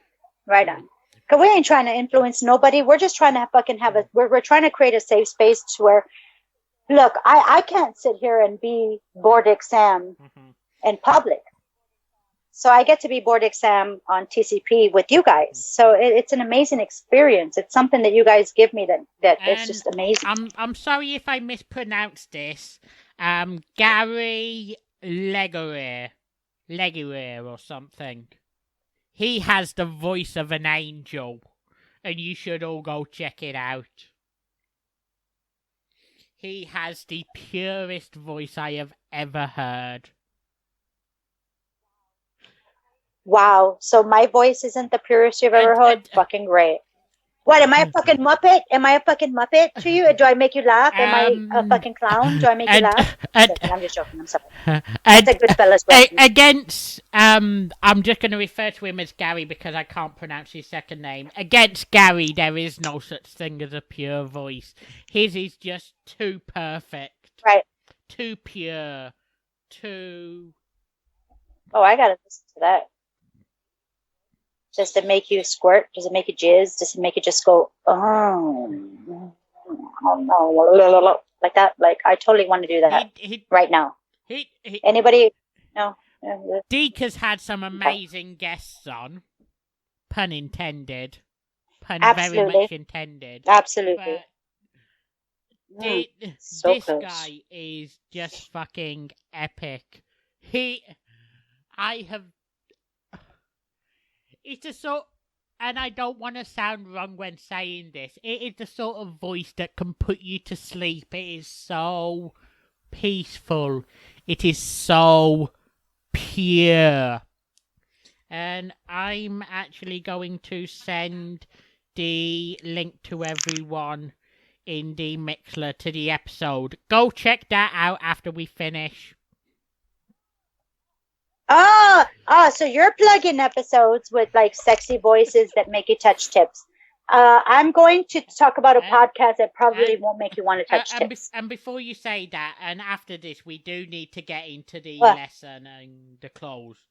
But yes, we should.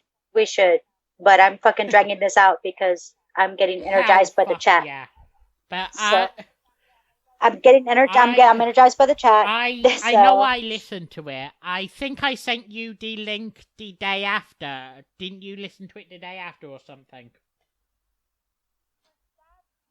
Was that? Wait, what? To Deacon's show on Friday. Oh, yeah. And for...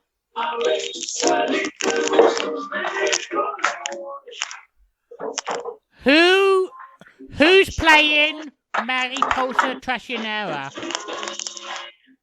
Adam. I fucking love... Sorry about that song. Mariposa traicionera. I love that song. It's so fucking legit. Awesome. Wow, the first Latin song I ever listened to the point where I was actually trying to listen to and understand it, was that one from the Music Wars we had that one night. What was it? Sintantina Pena? Or something like that. Yes. It was Tantita That Pena. is the first one I ever listened to. The first one, and I fucking love that song. I listen to it a couple of times a week. It does not beat Mariposa Traicionera. For me, at least. And I'm sorry if I'm butchering the pronunciation of that. I probably should have it down, having listened to the song so many times. But... Well... It's a good song. It's a good song. I mean, it's two different ones, but dude, oh my god, it's so fucking. Those are just such great songs. Mexican songs are awesome.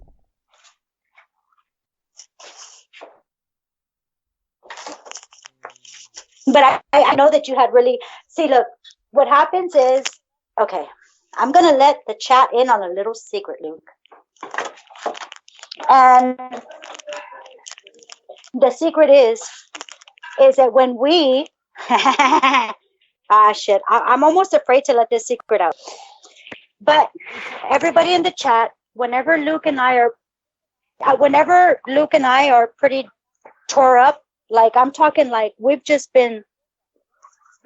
drunk, right? And Luke and I have a favorite pastime. And we like to karaoke, bitches. Okay? I said it, bitch! Karaoke! You want to fight about it? Okay. But we like to karaoke, and I'm talking bad karaoke, bitches. And I'm not...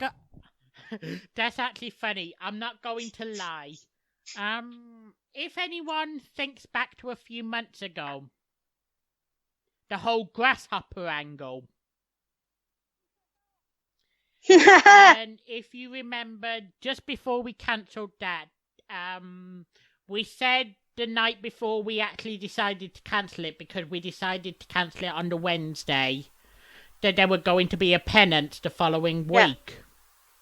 That was actually going to be bad karaoke of, what was it, Nessun Dorma? Nessun Which Dorma, one? the opera song. That's right. That's right. Nessun Dorma. Nessun Dorma.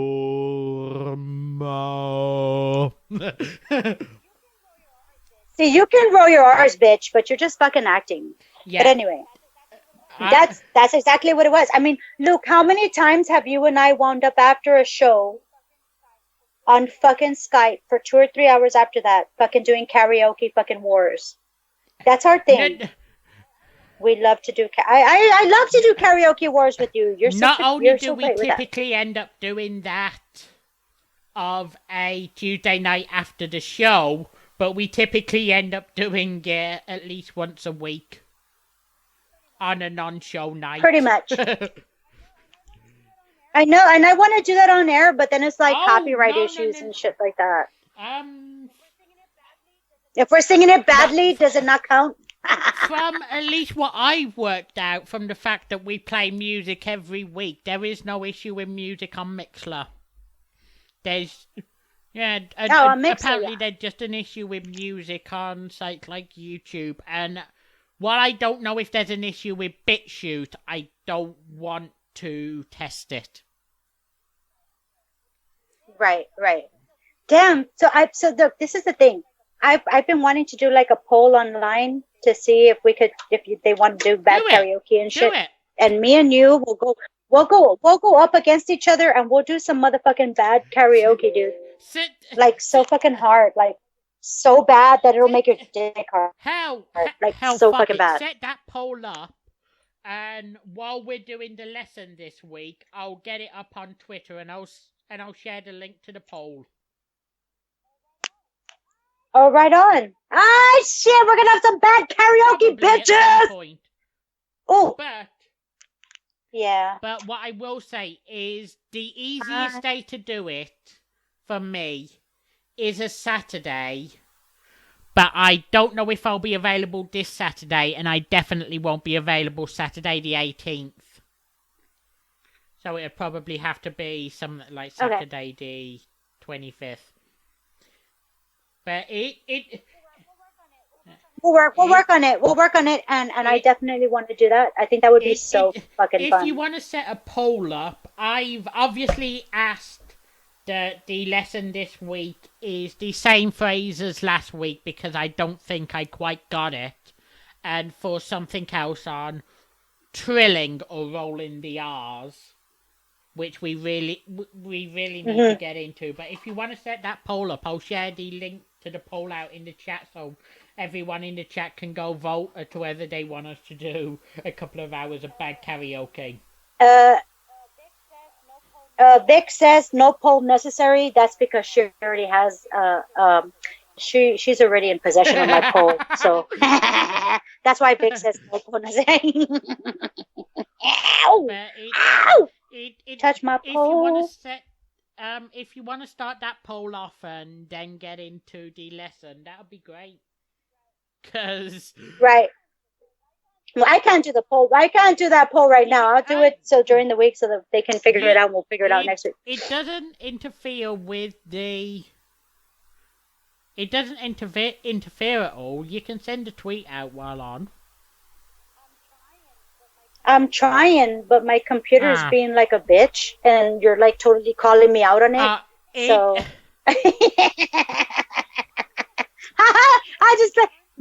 I got country Wi-Fi. I got country Wi-Fi. Do we all hear that for a second? Because that's what I fucking got. You have country Wi-Fi. I have a country PC.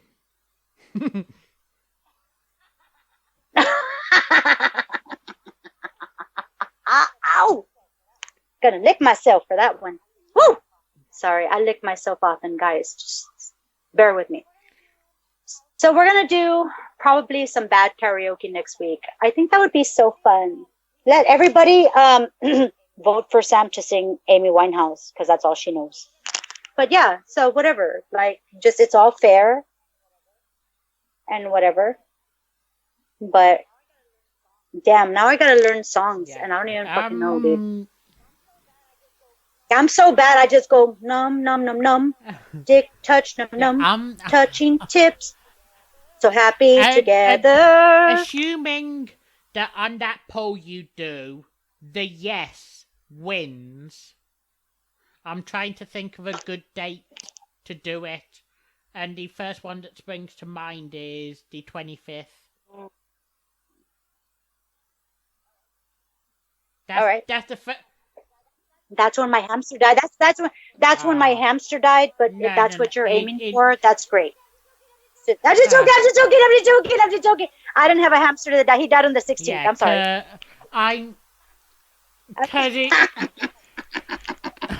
Because I still have to get in touch with Mike about this weekend. You gotta touch yourself this weekend about Mike. I need to get in touch with Mike, and you got yourself this weekend about Mike. Okay. And I. Stinker. While I don't feel comfortable enough doing MMA events solo, I do feel comfortable enough doing boxing events solo, so I can say with an absolute matter of fact that I will be on the 18th and the 1st. The 18th for Deontay Wilder versus Dominic Breazeale, and the Breazeale. Brazier, okay. First for Anthony Joshua versus Andy Ruiz. And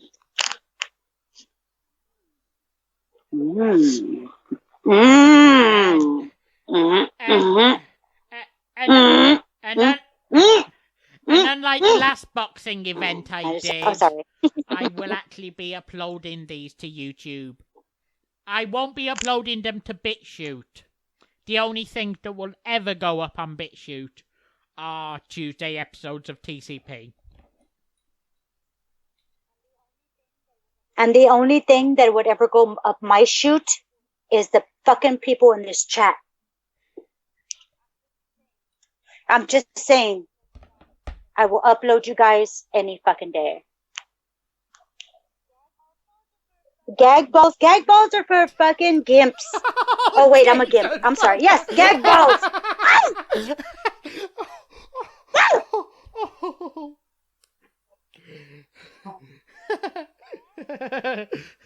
Y'all asked, I delivered. Before we get any further, the gimp is Sam. Off the rails, do you want to get into the lesson for the week? Yeah. Let's get into the lesson. Everybody shut the fuck up and sit down. Thank you. Damn, I had to get everybody situated and everybody sit down. Sit the fuck down on your desk. Shut the fuck up. I'm sorry. What'd you say? And just a quick spoiler to anyone who may remember this. This is going to be the same as what we did last week, but and like we do every fucking week. There is a reason for it, so let's just say this isn't going to close the show. Something else will close it. Yeah, nah. Oh, that's right. We usually close the show with the Spanish lesson. You motherfuckers know that shit. Because you love us and you want to touch us and you listen to us. But for this I'm sorry. We decided that this would be a perfect segue into something else we normally do, so... Yeah, and here we go. Okay, everybody, I know you can't see me in the chat, but feel my tongue. I want everybody to, like, morph themselves into my tongue right now. I am going to send you a message on Twitter, though. But, go on. Okay. No, I'm not gonna go on, mother. You can't fucking. No.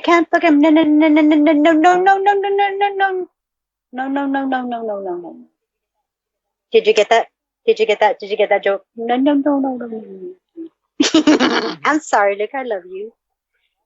I love you. You complete me. Scrimp Scampy. Everybody, hold on. I'm touching myself right now really quickly. Touching my arm, motherfucker. Stop being so dirty. Fuck. I'm touching my fucking arm, like really caressedly, like rubbing it. My arm says, "Thank you, Sam. You touched me." Seriously, Okay. we tried to move So anyway. into this about 40 minutes ago. Let's. I know, and I'm the one that fucking said let's do an hour because I don't feel good. But then everybody made me feel good and energize my butt, and I'm like, oh my god, my butt's so energized now. It's like the Energizer Buttney. You get it? The Energizer Buttney. Sorry. Another. But yes. Another quick unrelated message. Let's set a rule for any episode that goes under 1 hour 30 minutes. It will be uploaded on YouTube and BitChute on Wednesday, and I will also be sending it to Dave on that exact same day. And for any episode that goes above 1 hour 30, that day will be Thursday. But go on. So everybody fucking follow, because we never fucking plug ourselves. We plug everybody else because the community has been so fucking awesome to us. Like, I want to touch tips with everybody in the community, but we never plug ourselves. So TCP at Transcontinental Pro on the twat box, on the YouTube. Keep an eye out for us as the WNC Network Super Party tweets us out, usually from Papa Dave's account. Love us, like us, rub us all over you. I recommend it. We need to stop going off in a fucking now we're way. gonna. I don't want to. I want to touch myself, Luke. Okay. So we're gonna do like some Spanish and shit, yo. And there's a significance to this. Now I'm gonna say the phrase. Porque soy latina y que no me importa una pinche jodida. Google that shit, bitch. I'm gonna say La maldición de la Llorona fue una película bien brava. And to people who were here last week who may recognize that, yes, that is the one we did last week, but there is a reason for it. So, do you want to go through it word by word?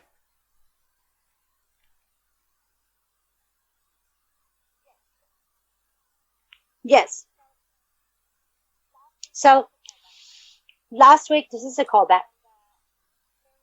And there is okay, shit, I almost went into my Mexican Selma Hayek mode. My bad. So we're talking about my Mexican heritage, and I'm like telling you. There is a legend that we all tell our kids. I was told this when I was growing up. And it was a pretty prominent story in my life, being a Hispanic, right? And so when your mom told you, don't be fucking... See, we live near a creek. I grew up near a creek bed. In a dead-end neighborhood by a creek bed, right? Have you been in San Antonio your entire life, or? My entire life, yo. I am completely Sananto, born and bred. I am your quintessential Tex-Mex motherfucker. I have two, what is it called? Not legacies. Heritages. What's the word? When you pledge allegiance to two different places, because that's how you're right. So I have the part of me that is Texan, and then I have the part of me that is Mexican. I don't have any family directly from Mexico. As far as it goes, the furthest it goes back is going to be my great grandmother, who was German, and my great grandfather, who was Mexican, and everybody immigrated to Karn City here in Texas, which is close to New Braunfels, and they have the Oktoberfest for the Germans and blah blah blah. And so Karn City is a very German influenced place, and they got together, had 12 kids, and one of them was my grandmother, and dun dun, here comes Samantha, fucking like a phoenix, like fucking awesome, like caw, like that, like I was fucking awesome. I just fucking came out of nowhere and just fucking blew shit up, right?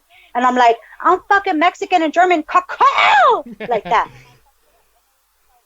And I fucked shit up, and it was just like, so it's a bit of a crazy thing. I speak the Spanish, but I don't speak the German because I'm fourth generation, so I didn't have anybody to teach me that. But I do have bratwurst coming out of my ass. I don't know how it fucking works, but it was a fucking beautiful thing because they met each other and they got together and they taught each other their languages. And that's how Texas became so bilingual, trilingual, trilingual. I don't know what the fucking word is. Because you got Germans, you got Mexicans, you got the white people that came in from like everywhere else. And, you know, and so when we talk about different stories, it's pretty impassioned. It's pretty impassioned just because of the way it comes. And like the thing is, we had a very big. Okay, so as a youngin, I got to roam the streets. I roamed the streets like till whenever I wanted to. Okay, I was a very independent Mexican, and so I roamed the streets and stuff like that. And then, you know, you always had your mom, hey, don't be roaming the streets because there's a danger. La Llorona's going to get you. And I'm like, bitch. Okay, whatever. But it's a very true story. And so before I get into the Llorona aspect is that we have been talking about rolling our R's and stuff like that. There's a lot of Mexican stuff. You roll your R's. Oh, everybody put your microphones near your genitals. Ready? 10, 9, 8, 5, 4, 3. You didn't put your shit near you didn't put that shit near your genitals fast enough. One more time, put your shit near your genitals. And that is where you stick your tongue to the top of the roof of your mouth and you roll your R's. That is a part of the Mexican culture, the Mexican words. Now, the next lesson doesn't necessarily have a rolling R, but you want to be confident in the rolling R. And the way I used to teach that to... And I actually asked for a lesson on the rolling R, because the thing is, from time to time, when practicing, I'm able to do it, but I overdo it, and from time to time, I'm unable to do it completely. I either put too much emphasis on it to make sure I roll it, or I don't fucking roll it.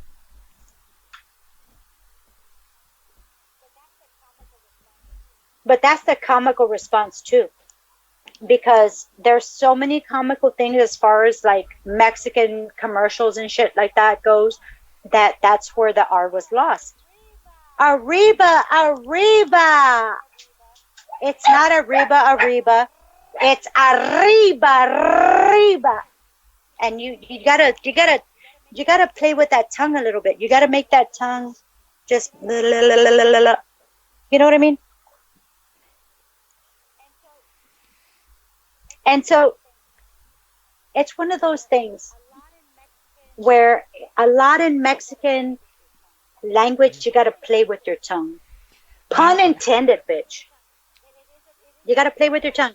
It is a big factor in the language that we speak.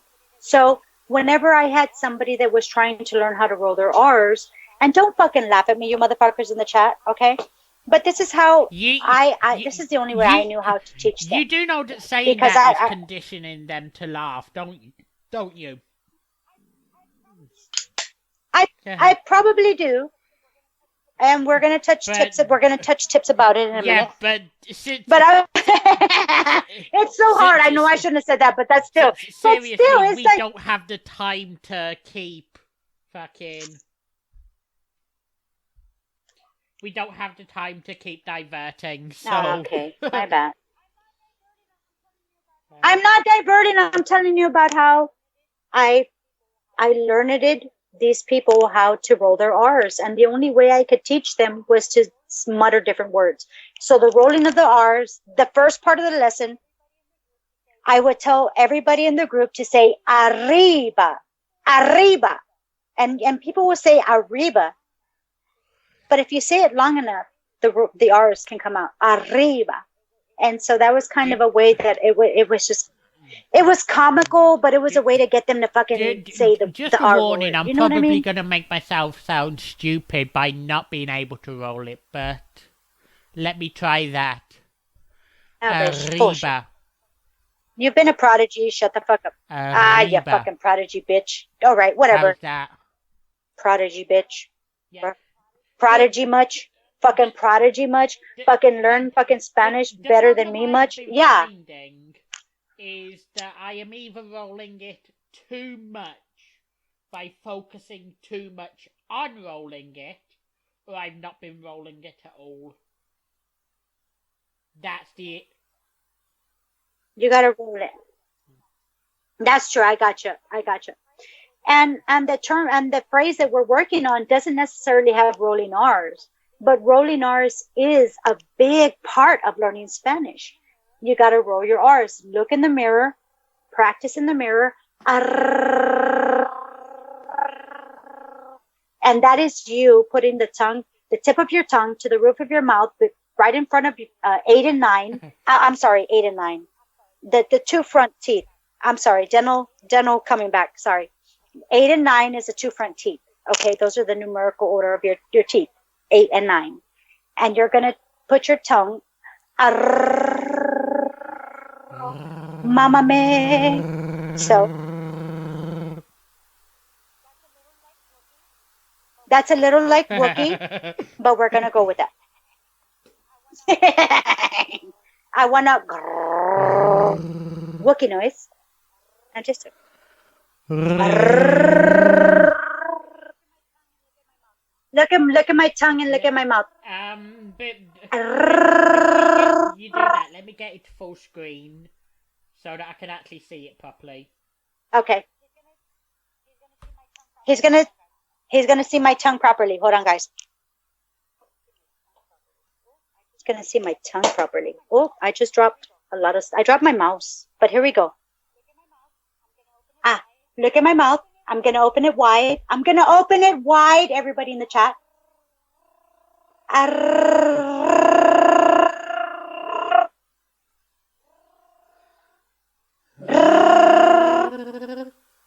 When you put your tongue there you go. When you put the tongue to the roof of your mouth, you blow out. No, that's not. Oh, that's something. That's it's getting there. It's getting there. And so we were talking about rolling the R's. So we'll touch back on rolling the R's and getting into that. I will roll my R with any one of you motherfuckers. So we're gonna get to that. The second thing is we have a phrase to get to.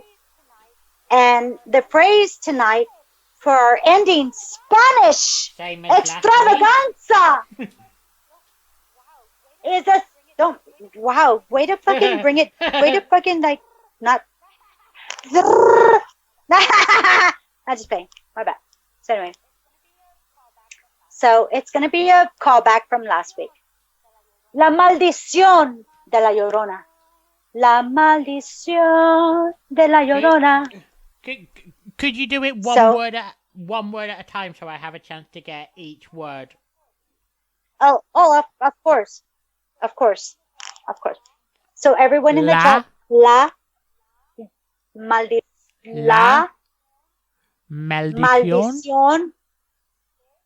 de la Llorona.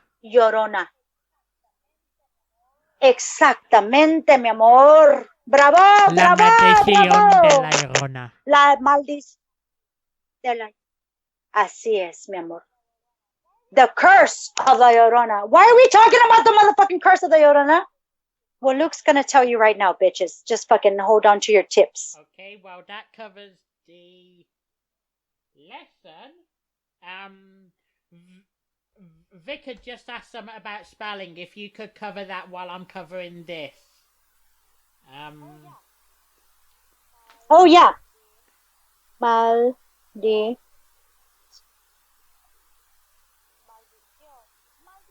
Maldición. Maldición could mean a couple of things in Spanish, Vic. As far as maldición goes, maldición, no seas maldicionera, right? Don't be a fucking cusser. So maldición is a cuss or a curse. So cursing in the most literal part of the sense. Maldición is the most literal part of the sense that you could say a curse. But maldición can also mean an opposite meaning as far as bad words. So that's how Mexican wrote this down phonetically. Goes. Let me write in the chat how I wrote it phonetically. This is obviously not the right spelling, but it is how at least I heard it pronounced.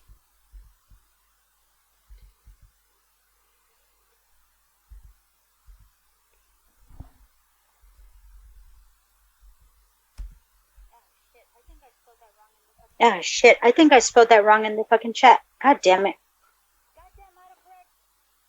Goddamn autocorrect. Autocorrect hates me. Fuck autocorrect. Me and autocorrect don't have a good relationship. Like, autocorrect wants to pinch me in the ass, and then I want to slap him in the face. Can we all say fuck autocorrect? I hope you didn't mind my small autocorrect joke the other week at the start of the episode.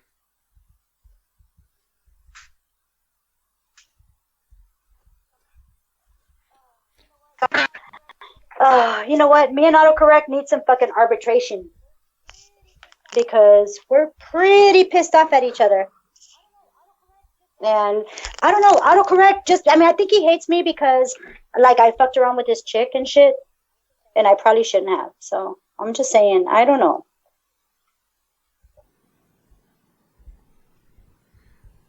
Sorry, I'm typing something out right now.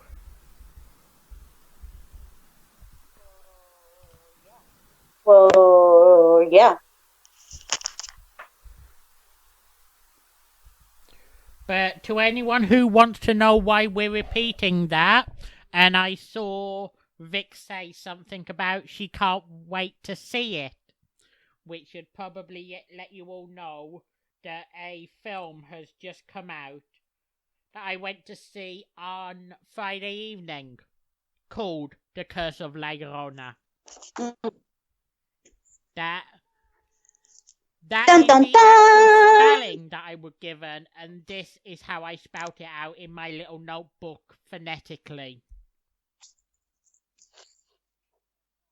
What gave you the idea of a notebook, Luke? Yeah, that's great. That's smart. The top one is the actual spelling that you gave me. The bottom one is how I wrote it out so that I was able to sort of pronounce it. Yeah, that's when you tell me sound it out phonetically. And you know what? I hate to say this, but I think all Mexican words are phonetic. Yeah. Because but of the way they sound. No, but I think you're going to be great at learning. Just a little spoiler to how I typically do it. That bottom one is exactly how I wrote it out.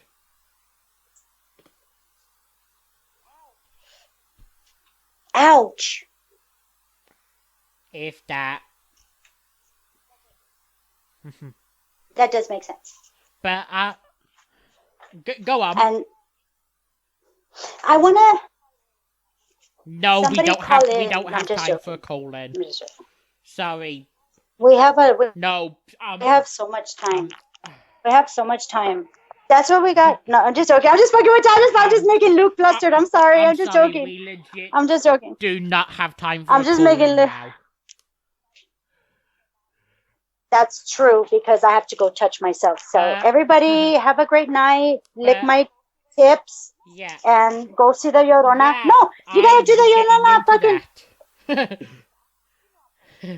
I'm just, I'm fucking with you, Luke. I'm sorry. I don't mean to be a pushy. I don't mean to be a pushy. Let me see if I can get it word for word here. Stalling while strolling up, trying to find it. Can't wait to see that movie.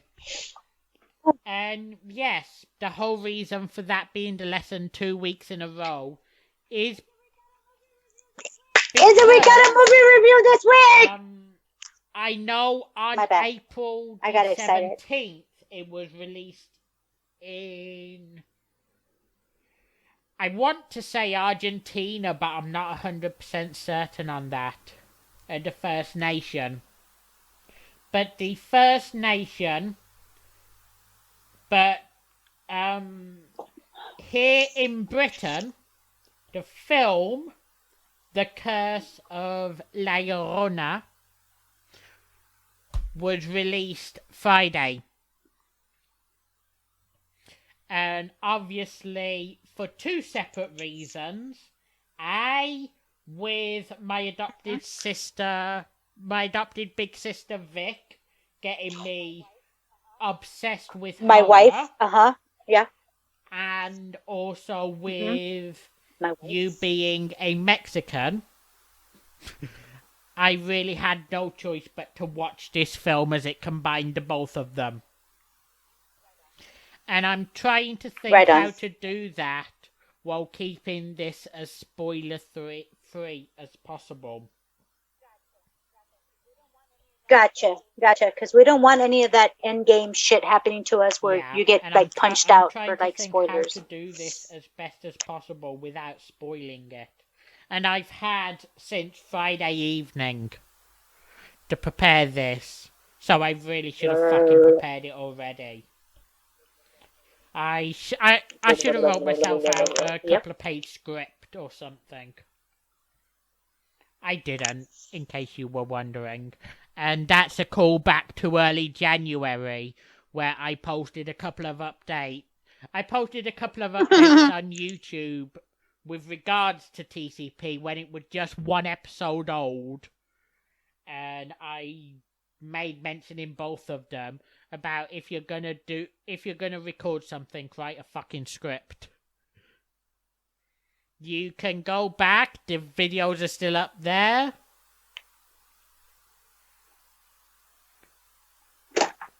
But that was a little callback to me telling myself to write a fucking script.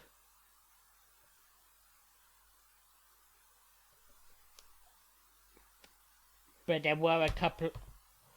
I'm not sure if you ever watched them videos in early January where I was fucking basically yelling at myself for not writing a script.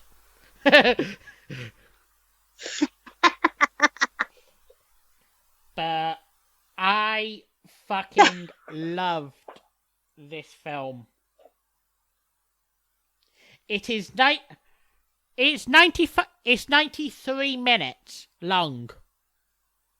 But it feels a hell of a lot longer. It feels like you just spent 2.5 hours sitting down watching some quality film production. And I'm even trying to think if there were any really big name actors or actresses in this. And if there was, they are escaping my mind. Because not only was it a great film, but it was also exposure for these up-and-coming actors. If there was a big name in there, please feel free to drop them in the chat and make me feel like a fucking idiot. Feel free, all you like, to do that. But for 93 minutes, it was basically told as well as you could. Now, one criticism I have of the film is it was far too religion heavy, and especially Catholic heavy, for me to rate it as a 5-star movie, as a 5-star film. It had far too much reference to Catholicism in it, but thinking about it, really, a film about that, you couldn't really avoid that, and I should have known that going into it. So it almost feels harsh to downgrade it on that alone.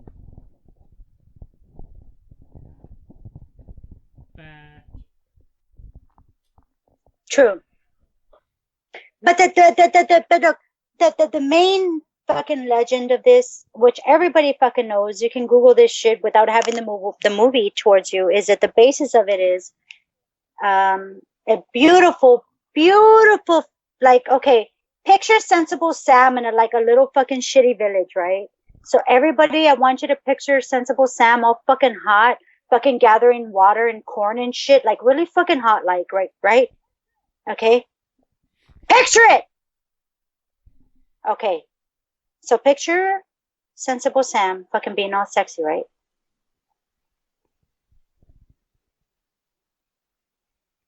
Okay, go on. I hope everyone in the chat has got that image now. Okay, so Sensible Sam in a little village, right? She's all sexy and fucking hot, gathering water and corn.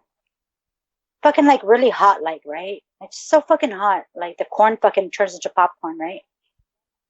And then this handsome gentleman rides in on his fucking donkey. No. It wasn't a donkey, it was a horse. Before you continue, I'm just going to ask a very quick favor of you. Do you have the Skype up?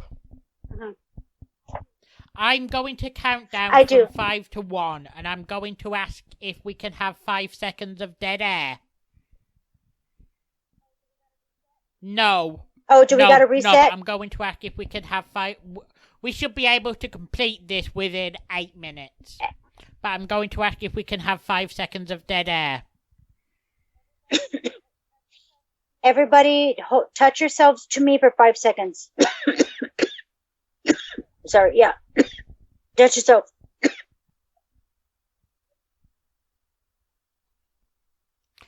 Yes, sorry about that. That was just to make it easier on me later when I'm trying to get rid of as much background static as possible. But go on. Oh my god. I didn't mean to touch myself so hard. The static happens. Okay. What was I talking about? Okay, so everybody buy my anal beads. No, that's not what I was talking about. Picture you in a small village or something. So picture me in a fucking small village with big tits, right? And this dude just comes riding through, right? Like I'm like the hottest chick in the village, right? Like somehow my genes fucking made it through this fucking mud swamp, right? And this hot dude comes and he's like, "Oh, bitch, I totally want you, man," right? And then you're like, "Oh, I totally want you too, man." And so let's have some kids. And so they had some kids, right?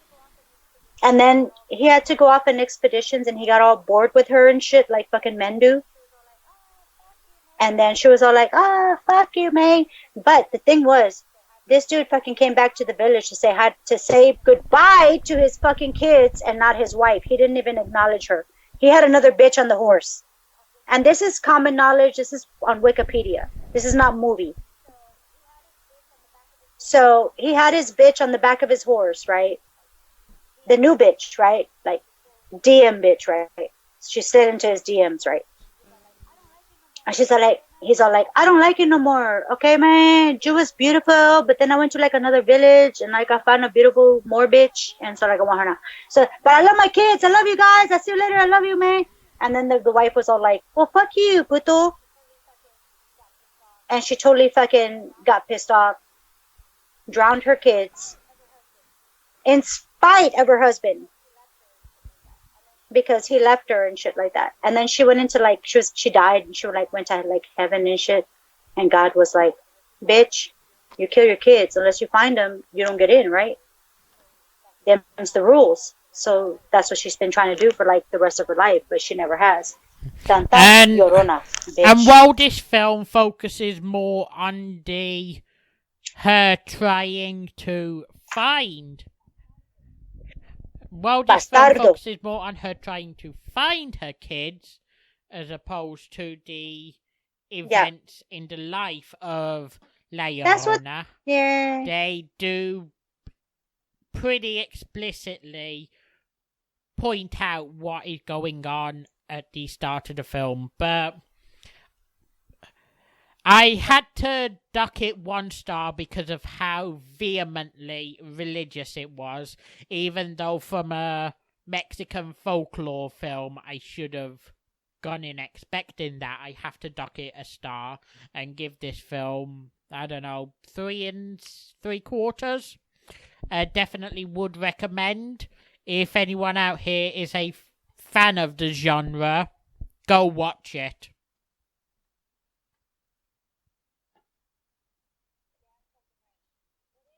Damn fucking right. It is a great story. And then I get the biblical part. I guess I haven't seen it, but I guess I get the kind of biblical part. She had to get into heaven. She had to find her children. But the thing is, you know that your kids get washed away in the water. I mean, her kids got washed away, so it's like she's never gonna find them. So it turns into an urban legend where it just continues.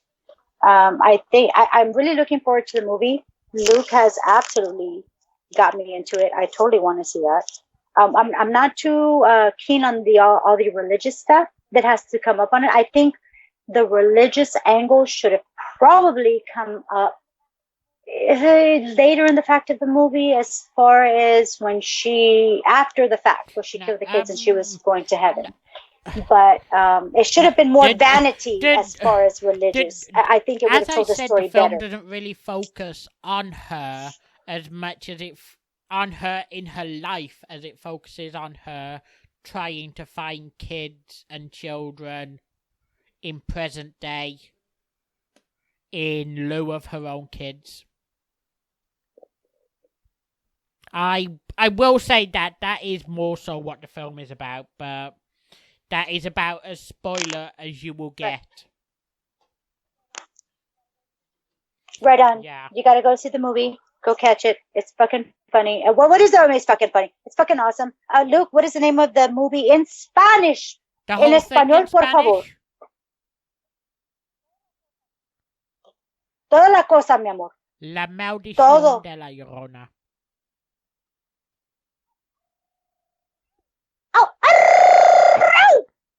And Así se hace. In English, that is the Curse of La Llorona. The Curse of La Llorona. I hope you guys go see it. I hope you learn some Mexican fucking shit. I hope you learn that fucking Cinco de Mayo is not the same as the fucking 16 de septiembre. I hope I have polished your Mexican anus just a little bit tonight. Just a little bit, eh? I take pride in polishing the anus to teach you the Mexican way. Okay, look. I guess I've kept them long enough. I hope to see you on Saturday. I'm gonna try and get in touch with the other white Mike maybe tomorrow or Thursday in regards to that. And I see June has just dropped in. Hey, guy. Hola, June! Hey, you owe me money, man. Come and get me, man. Come and collect me. Come and call me. June, great timing, but... We love you, June. We love you, June. I love you. Hey, June. Hey, June. Hey, June. I love you. I love you. On Saturday or not, the two of us will definitely be seeing you next Tuesday. You better be here, bitches. I need y'all. We're nothing without you. As always, 3, always, baby. 3, 2, 1. T C T C out. Out. la la la la la la.